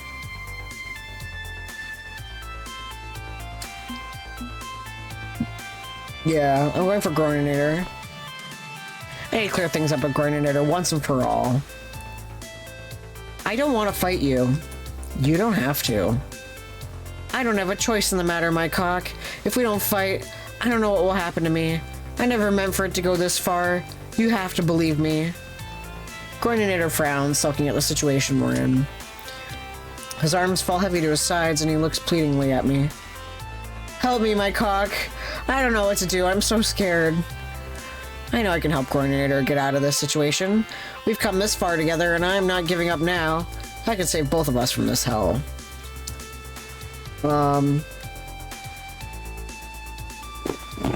Yeah, right? Coordinator, FOD2 is played with doubles, right? Meaning you aren't alone in this battle. Polybius reflects your own doubts and insecurities. So if we confront them, we can defeat it. You're my good friend, and I'll be your partner through this. I reach out to Coordinator, grabbing his hand and squeezing it tightly. I nod to him. I'm right here. Coordinator reluctantly sighs and smiles weakly towards me. You're right, my cock. You're always right. I owe you the whole truth. When I joined Play to Win, I didn't realize it was going to be so much pressure. It was awful. After you beat me and Valkyrie got rid of Coda, I panicked. You saw what went down. So I trained endlessly day in and day out. I didn't eat or sleep properly, and all the while you and Balls to the Wall kept moving forward.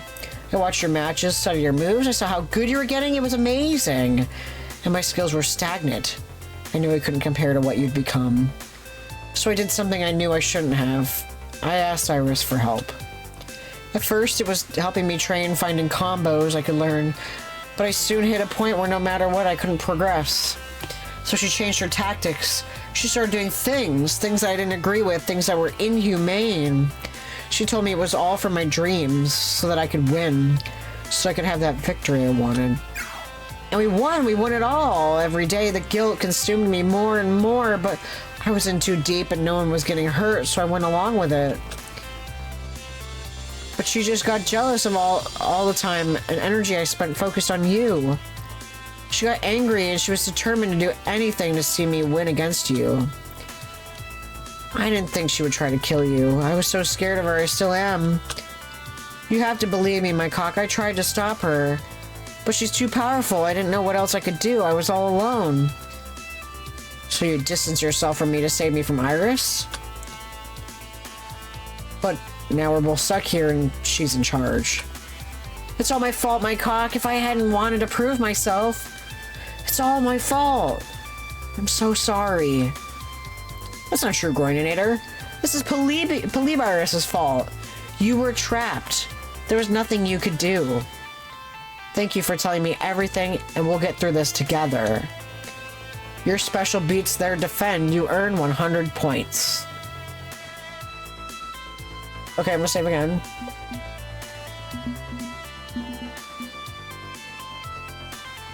This alone won't stop Polybius, but it's a step in the right direction. Okay. I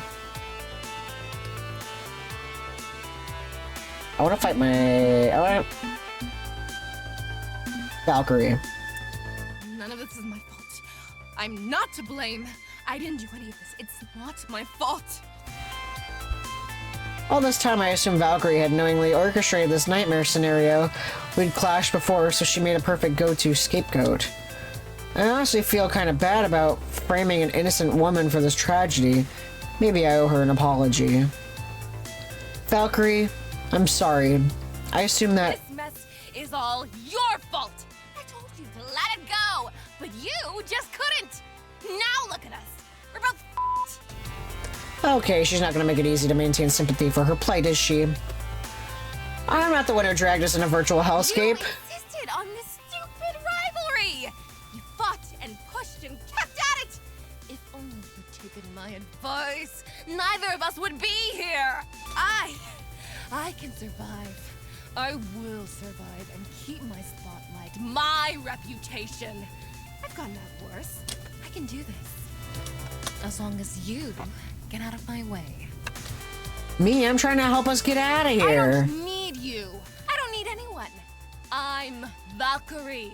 A winner. A champion. The champion. My headache pounds hard as I feel her willpower pushing against mine. This virtual hellscape, whoever overwhelms is the winner. Maybe she's not the towering villain I made her out to be, but it's not like she's blameless and spurring on this tragedy. I have to help her understand her own guilt in this, show her what that we're on the same side, I have to be compassionate.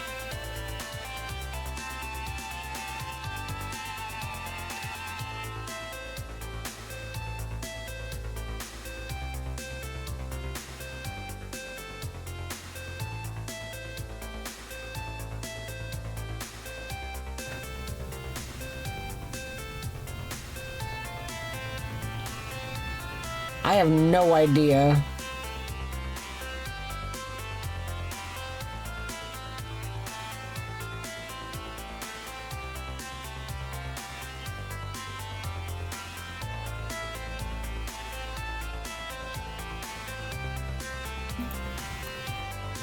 Don't you see, Victoria? You aren't surrounded by enemies. You're your own worst enemy.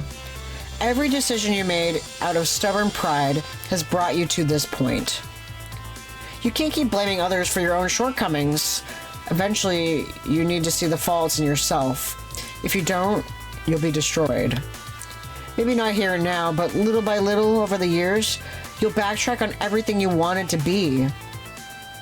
I'm a monster. No. My only mistake was not firing Groininator in the first place. I should have kept Coda. Coda's stronger and more capable. Groininator is pathetic, just as pathetic as you, and now you're both standing in my way. Valkyrie, that's not... Don't think you can cozy up to me with honeyed words and fake sympathies. I fought tooth and nail up every inch of the ladder, and I'm not gonna stop fighting now. Good thing I, quick saved.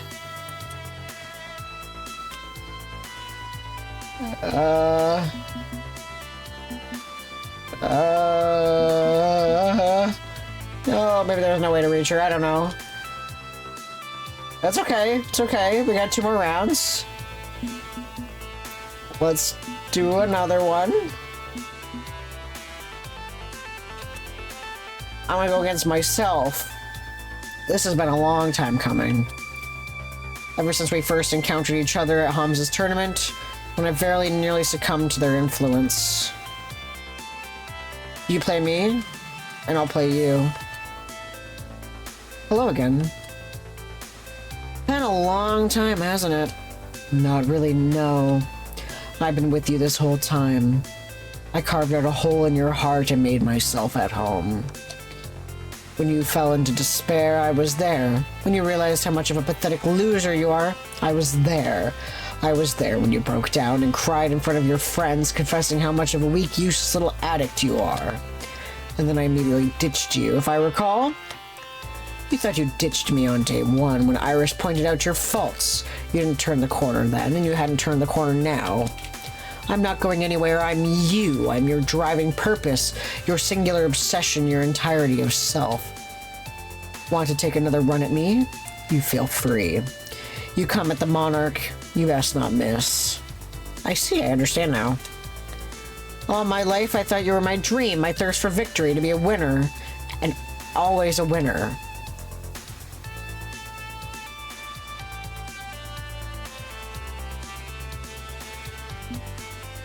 But my friends helped me see there's nothing more to life than the singular obsession I held on for so long.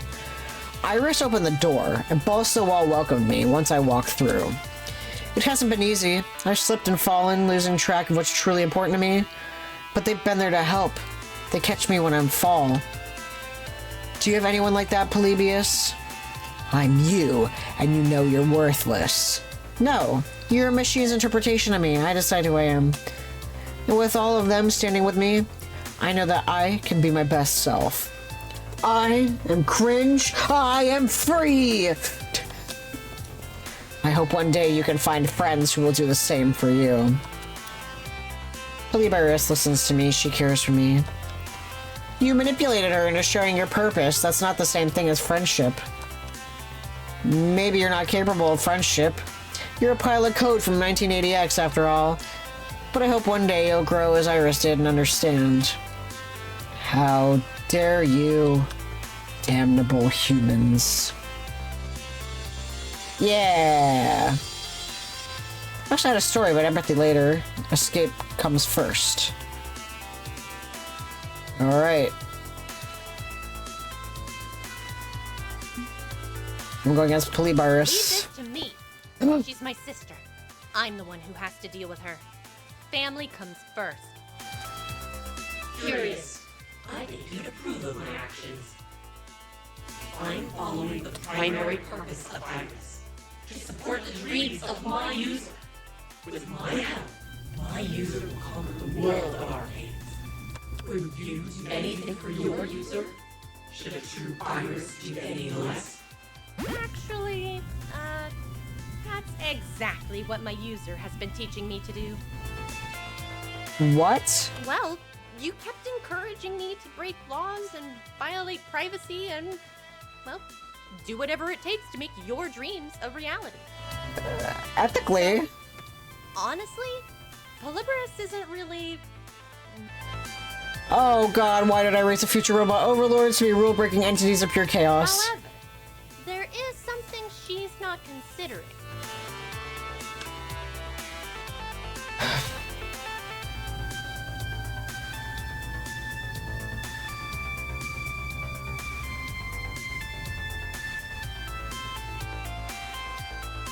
I'm gonna be stupid. But did you know that when you have pizza on a bagel, you can have pizza anytime?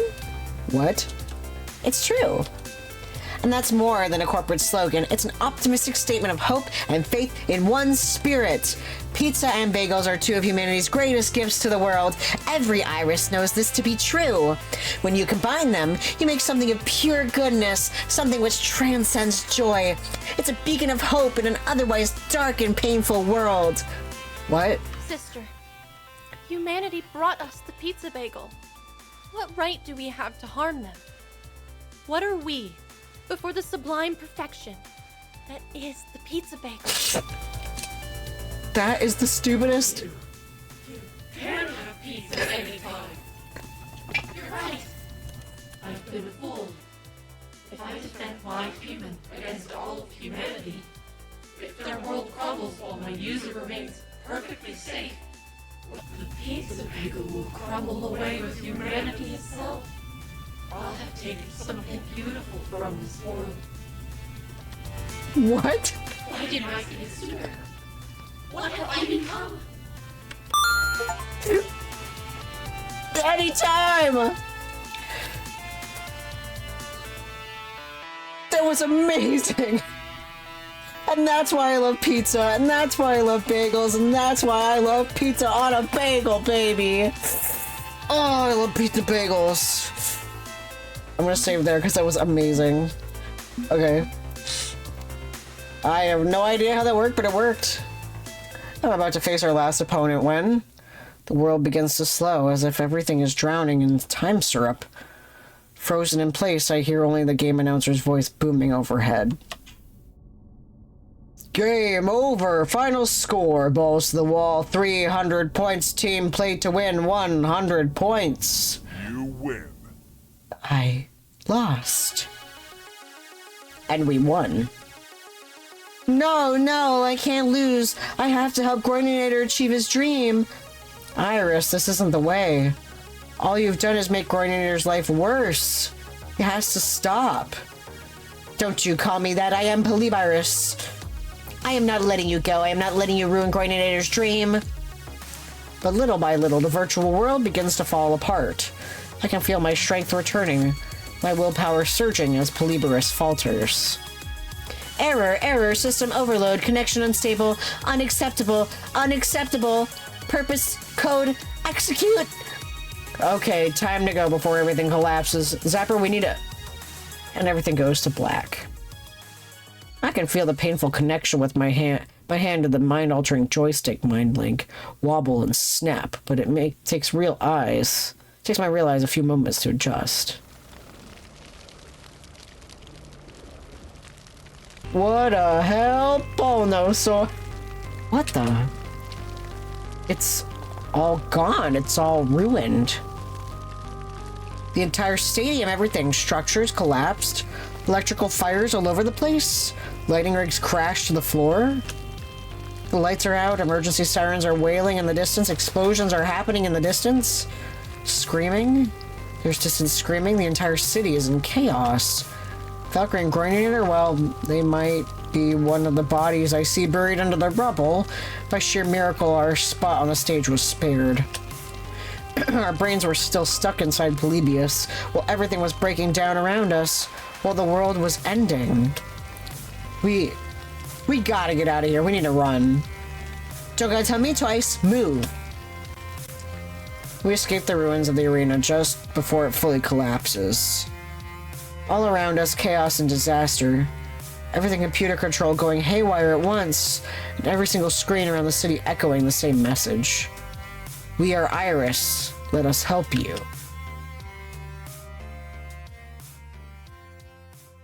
Bro, what the fuck?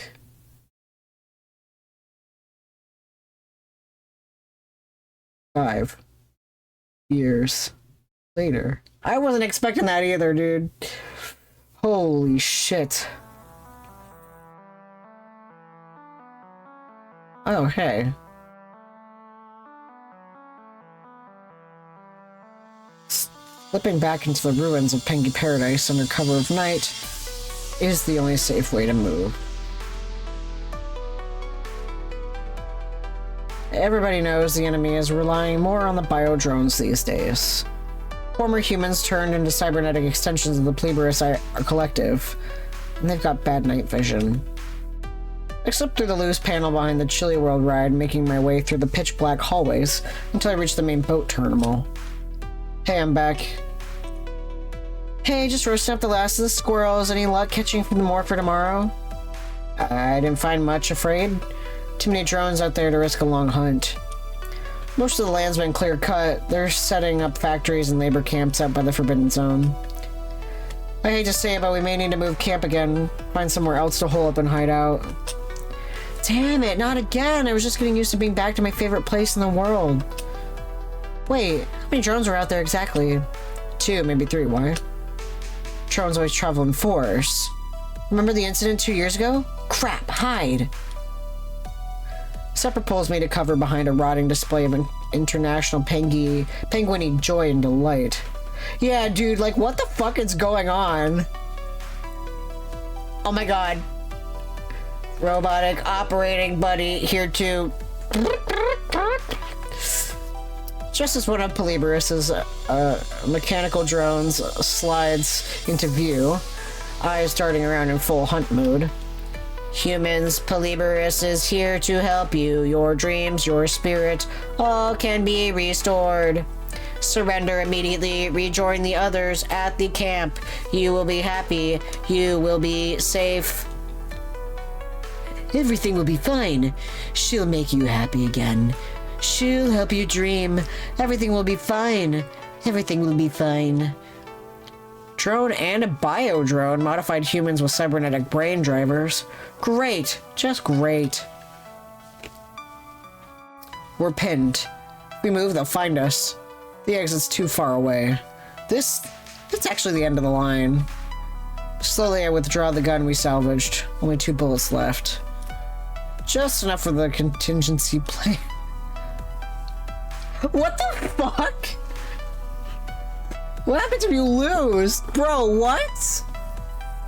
I'm not becoming one of those things. No way, no how.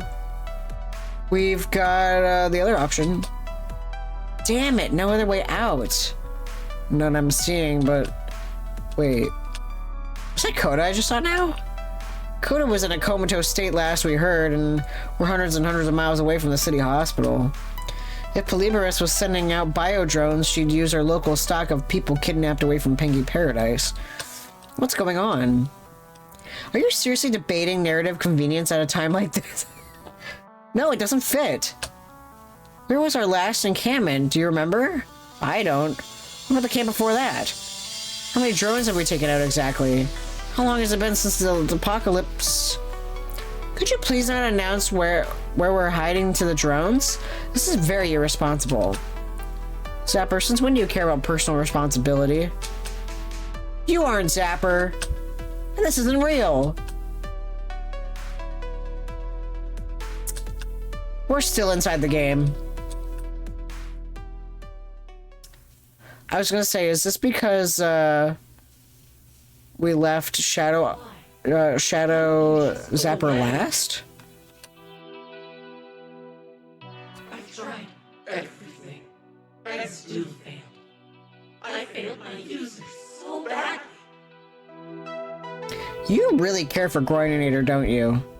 Far above and beyond the amount of love an iris normally shows a human. I was born from a wish. All irises are. My user dreamed of becoming the best. Better than the best. Winning everything. Defeating everyone. But I didn't know how to make it happen. I was born fully sentient, with knowledge and skills, and a hope for my user's happiness. But I didn't know what to do. I got scared. I wanted my user to be happy. I felt such intense pressure to succeed, knowing the future was on the line and Valkyrie would be unforgiving of failure. Right? And facing the high-pressure situation of Team P2W, you turn to someone who promised they could help you meet Valkyrie's constant demand for victory. You turn to Polybius. Valkyrie pushed you into the arms of Polybius. All Iris' field whisper. It's part of us. Its personality emulation systems made so many years ago are in our hearts. It promised me the strength I needed to give my user everything to win.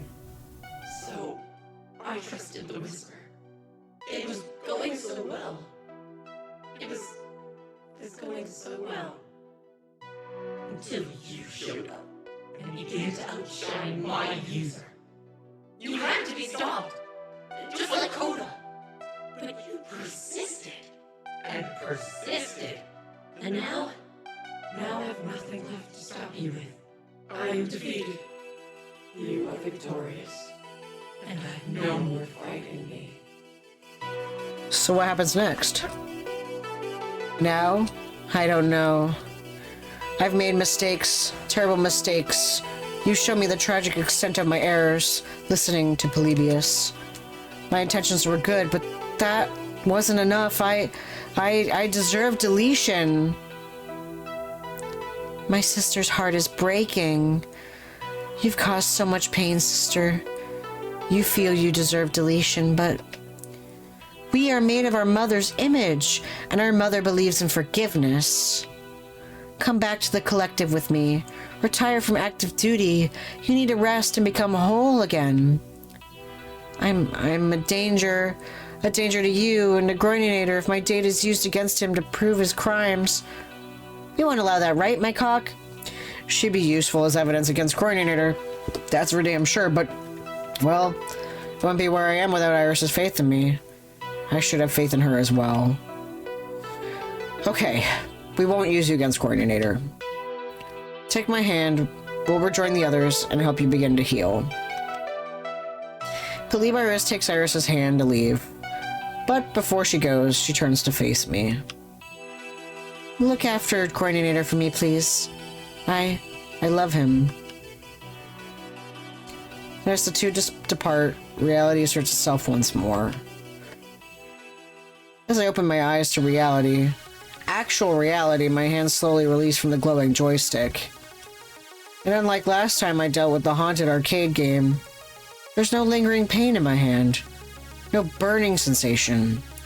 It's over. Finally over. Weirdly enough, according to the in-game clock, we'd only played for 3 whole seconds in the real world, in the time it took to go through all that nightmare. Okay, headache from hell. Gonna need a nap after this, and maybe some heavy drinking to forget. Unlike me, looks like Zapper had a hell of a time of it. We're good. We got out, it's over. But despite standing on the grand stage, the greatest stage in esports, we aren't the only ones currently in the spotlight. Because klaxons going off and error messages are popping up all over the game and nearby video monitors. Warning, warning, cheat detection warning. Unauthorized wireless network access to FOD2 detected, source mobile phone device ID Groininator's super awesome phone. Cheating attempt detected and logged. Thank you for using FOD2 anti-cheat by Grace Tech LLC. This program distributed under GNU opening source license. Have a nice day. I don't believe it. I didn't want to believe it. Explain yourself now. I wasn't trying to cheat. Everything just got way out of hand. Someone did it on my behalf, thinking it's what I needed. I wasn't strong enough to tell her no. But I still benefited from it, and I won't deny that. I won't run away from my mistakes. My victory came through cheating, and I'll willingly admit to that. I let my rivalry with my cock cloud my mind for a long time, but my heart is clear, and this is not how I wanted to win. I will not accept this victory. Do what you must, Mr. Takeshi. That's right, Groininator cheated. He blackmailed me into silence, threatened me and my family. I had no choice in the matter. But to go along with it, I'm innocent. Oh, please, don't bullshit me, Vicky. I know you're lying just to make yourself look good. You've been a pain in my ass for years, and now you want to claim you've had no hand in this? Well, I'm not buying it. But it's true. I had no idea he cheated. I told you I'm innocent. I did nothing wrong. Which is it then? Did you know along or did not know at all? Okay, enough. There has to be some sort of penalty. I made this game so people could relax and have fun. Cheating is not acceptable. It sends the wrong message about what FOD2 is supposed to be. Jason Takeshi taps his foot for a moment, pondering what penalty to lay down. Coordinator, you're a promising young player, but you screwed up. So you're banned from competition for 1 year. And Vicky, you're banned for life. Understood? Understood. What? But I'm banned for life. Speaking on behalf of the entire FOD2 community, this decree stands for the good of esports as a whole. You can't do this. Team Play to Win will lose all its sponsors. We'll have to disband. I missed the part where that's my problem. You can't. I'll destroy you, you scrawny little nerd. And that's when the PA system fires to life, with an unsettling digital giggle echoing throughout the arena. A voice likely Sue's, but filtered through a dozen weird vocal adjustment subroutines, fills the air. Team Play to Win! We are the hacker collective known as the Ghost Monsters. You stand accused of bringing mayhem and disaster to Fist of Discomfort 2. Victoria Proud, alias Valkyrie, has manipulated and leveraged her power for years to bend the industry to her whims. Her deeds may be technically legal, but her heart is cold. The Ghost Monsters do not forgive and do not forget. A complete list of these foul deeds can be downloaded at playtowinnerlosers.fist. Look upon these works and judge for yourself. May the FOD2 community have mercy on these wretched souls. The Ghost Monsters have spoken! A final burst of feedback sounds as the signal cuts out. All around the stadium I see people pulling out their phones to load the website. Hi. I need to go and have a chat with my lawyer. Holy fuck. Like, I kind of feel bad a little bit. Just a little bit. Do I even want to know what that was? You know what? Never mind. I don't want to know. Right, that's settled. Preparing definitions of settled. As for you two, I'm proud to declare you the grand champions of the FOD2 Pro Tour. He snaps his fingers a few times, and some confused wranglers push the wheeled display full of trophies forward. I mean, like, it's just desserts, but at the same time, she was starting to show attrition. You know? From as far back as I can remember, my dreams were always ones of victory.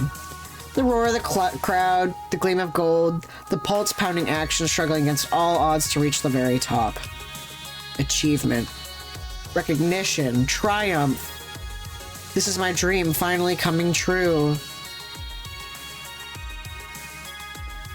What the fuck?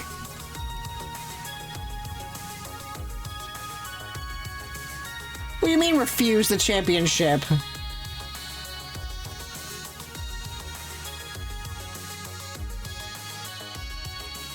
I'm gonna accept it. It's not the way I wanted to win. We never did beat the actual top team in the world. They disgraced themselves and we won by default. But I won't deny the backbreaking effort that got us here, or the strength of friendship I found. We've earned this. On behalf of Balls to the Wall, we accept. I'm given the trophy to heft over my head as the crowd cheers madly in response. It's later than I thought it'd be. Just a prop, but the cup matters less than what it represents. Confetti cannon operators recognizing their cue to unleash a torrent of colorful paper in celebration. Your 20XX Pro Tour champions, Balls to the Wall. Oh yeah, my next playthrough, I'm not gonna pick the cup at the end. I'm very curious. The victory feels damn good, even if it's just the... She shouldn't deserve to be thrown from her livelihood for being too intense. I'm still taking the trophy, though. Well, yeah, who's gonna take the trophy? You know? Because, like, you know, her throwing Coda to the wolves was very intense. So she got something similar, but... So it's like... Yeah, now she understands how she made Coda feel, but at the same time... No one should have to feel that way... if they didn't truly do... I don't know. Even if it's just a punctuation at the end of the sentence. Revel in this. I don't know. The next game is Penny Larceny, and that they said that there's references to arcade spirits in it, so we might find some lore. I'm sure it takes place in the same world. Revel in this. You've won this through hard work and integrity, and I can't think of better traits in a champion. Okay, I'm not entirely sure what the hell just happened, but we're presumably big damn heroes, right? Right, we won as much as we could have given the circumstances. Meh. I'll take it. Not as awesome as I'd have hoped for, but awesomely weird is its own sort of awesome. And one awesome thing we can do to celebrate? What do you think? Pizza party? Bar crawl? Go find play to win billboard and spray paint our logo over it? Yeah. Yes, so which one? Yes. Aw, yeah. Okay then, let's make it happen.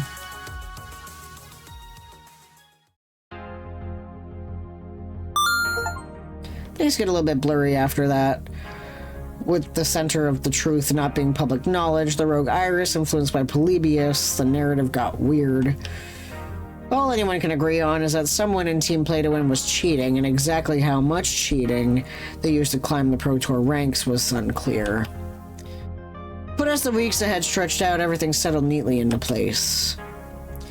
With her esports career ending, Valkyrie cashed in on what fame she had left, with a line of hot sauces and a tell-all autobiography protesting her innocence. Flaming Sword hot sauce is just the thing to fire determination to win. Buy small, regular, or El Grande bottles today.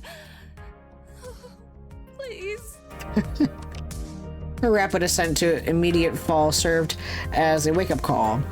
A collaborative code of conduct across many FOD2 teams was developed to keep bad behavior in check. It's hard to say this code will have long-term impact. We're at a weird intersection of competition and capitalism, fame and fortune, but I'd like to think it'll change some hearts. After the one-year ban, I invited Groininator to join Balls to the Wall. Even though he couldn't compete for a year, he helped us practice and even helped Rhapsody cast some tournaments in the run-up to the next Pro Tour. He became a valued friend and teammate, earning the trust of the team and contributing to our success. It feels better being on the same side instead of competing against each other. We had a rough journey to get here, but now we're where we need to be. Eventually, Coda recovered from his accident, with no memory of what happened that night. Considering I lost 2 months of being comatose, and way too long to some pointless rivalry, honestly, I'm writing this year off completely. I've got my medications back, and now I'm trying to do something else with my life other than FOD2. What damn game put me in a healthy place? Better to leave it behind. He's still working on his emotional issues, but doing so away from the environment that caused them. I'm proud of him! The ghost monsters call me on to help them out now and then, sometimes with escort tasks, part of grander schemes, sometimes more direct. With my team on the rise, my social connections within the world of arcades help me track down and secure Polybius machine. With that sample and containment, the ghost monsters worked to inoculate Iris from its influence, and I was a part of that. The Iris Collective pushed deep into hiding by law, and the woman in black is now starting to emerge into the world. Allying with Sue helped tremendously in that regard. It was the right call to make. Nice. Even if, well, maybe the end result is proving to be a little worrying. You've encouraged me to do whatever it takes to support people, regardless of laws, or ethics, or thermodynamics, or anything. And we're taking that can-do attitude right to the top. Ethics is ethics, okay, Iris? We did a good thing. We're going to announce ourselves to humanity. Let us help you. It's a great rallying cry. In fact, Greninator's Iris, no longer calling herself Polybius, thankfully, has been instrumental in this push. I'm really hoping I didn't just set our future robot overlords on a path straight to world domination. And as for balls to the wall, we came out swinging in our first year, winning the championship in a single uninterrupted rampage, straight to the top. And with team play to win stricken from the records, ours remain clear. But balls to the wall in the end isn't about the accomplishment. It's about everyone who made those accomplishments possible.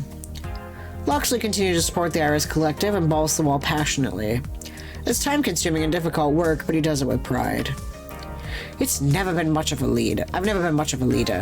I like to have strong direction to follow, a clear cause to support, and you've given me that wholeheartedly. I shall endeavor to do my best for balls to the wall, and for you, to my very last breath, you deserve no less.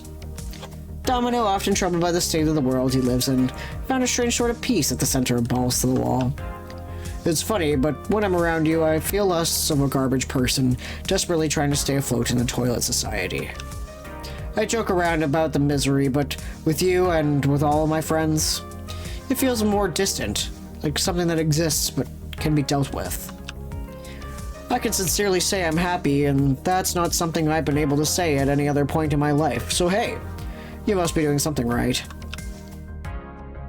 Finding confidence and strength from her role in Balls to the Wall, Grace did eventually finish development on the Wanderlost Trail, and it earned a 6 out of 10 with most review sites. But that's fine.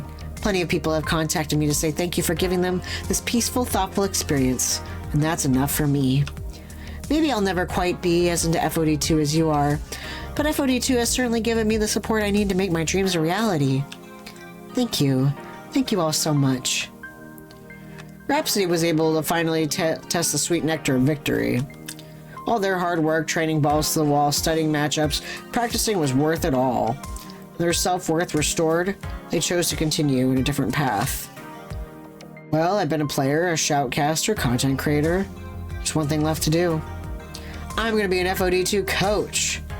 I already love teaching others, and I bet I can use this mind of mine to bring others to victory, too. Bringing my own team to the championship is the next logical step. I couldn't have figured it out without my time at Balls to the Wall. The physical rigors of tournament life proved a bit too much for Jinx. Feeling she wasn't able to support us properly, she decided to quit the team. We offered to change how we handled road travel and such, but she was adamant that she either fully committed or not committed at all. We're still living in her apartments, of course, and we're still friends, but she's no longer competing, and that's okay. But when I think about Balls to the Walls, ultimately, the one closest to me comes to mind. Yo! Nice. When I set out to join an esports team, I wasn't expecting to end up married, and yet here we are, Mix and Mrs. Hawk Danvers. Zapper wasn't expecting it either, but she's not too shy away from some drastic new life twist. She embraced it fully as she embraces me. It's been a hell of a literally run hot. so far, hasn't it? More than I could have hoped for. More than I could have imagined. I look at everything we've done and it feels damn good. I live my life with no regrets. Everything builds me higher and higher towards the perfect Zapper. And my biggest non-regret is falling in love with you. That's me. You and I are unstoppable together. And the world's gonna remember our names long after we're gone. Count on it. Life's intense when you're in the arms of Zapper, and I wouldn't have it any other way. Hell yeah. At last, my dream is realized. Funny thing about dreams, though, they're not always what you expect they're going to be. I thought I dreamed of victory, but now that I've achieved victory, it's clear that wasn't the dream. What I needed was a feeling of self-worth, and through balls to the walls and good clean fun, I found that dream. This is my world now. My dream. Sometimes you eat a fence in them. Emerging from the safe little hole I dug myself into something bigger and brighter. But this is only the beginning. Once you find your dream, life doesn't stop. It keeps going and going. As for my future, I really don't know what my future holds for me, but one thing I know for sure is that I found the kind of friendship that will help me face it with them together. My name is Mike Hawk, also known as Mike Hawk 69. I'm part of Balls to the Walls. This is our story. I hope all of you take that moral and decide to chase your dreams.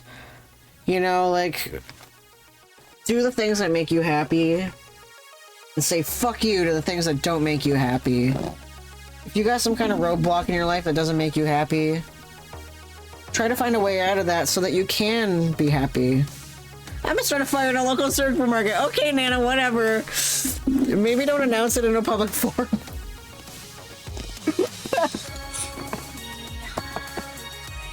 Oh, there's lyrics to the song? Nice.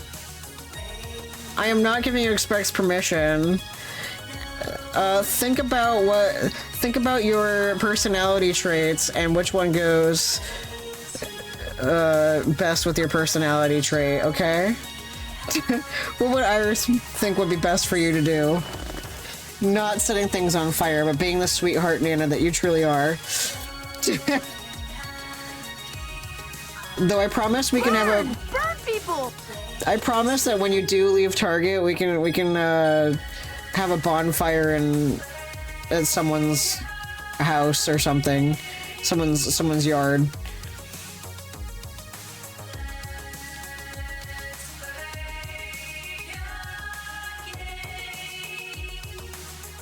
That was great. I can't believe it took me so long to finally beat it.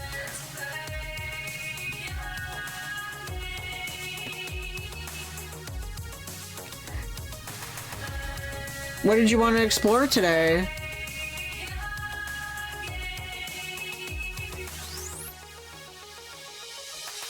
Town. I know.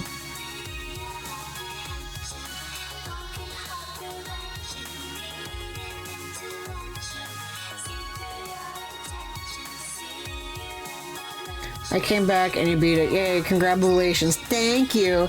Guys, we beat 2 games this week. This is the second time I've showed you guys credits this week. So, starting next week, we'll be playing our indie game spotlight will be Night in the Woods. It's a game I've been wanting to play for a really long time. So, we'll be playing that. And the main character is a snarky cat. And there's also crime. I'll catch a sexy cockroach. You know. I told you guys I'm gonna do my post-game streams once I get through Penny Larceny. Yeah, we're gonna play Night in the Woods and Penny Larceny are the next 2 indie games we're gonna be playing. Penny Larceny is from the creators of Arcade Spirits. Both of them are gay and crime-filled. So, crime. Just one is a little bit more Halloween themed than the other. The other one is just blatantly crime themed. So after that, then I'm gonna do the post games of the Pokemon games. So I've been planning and I've been chugging along. We'll start running our Halloween game. Oh, really? Ooh. Where's the Yoshi egg?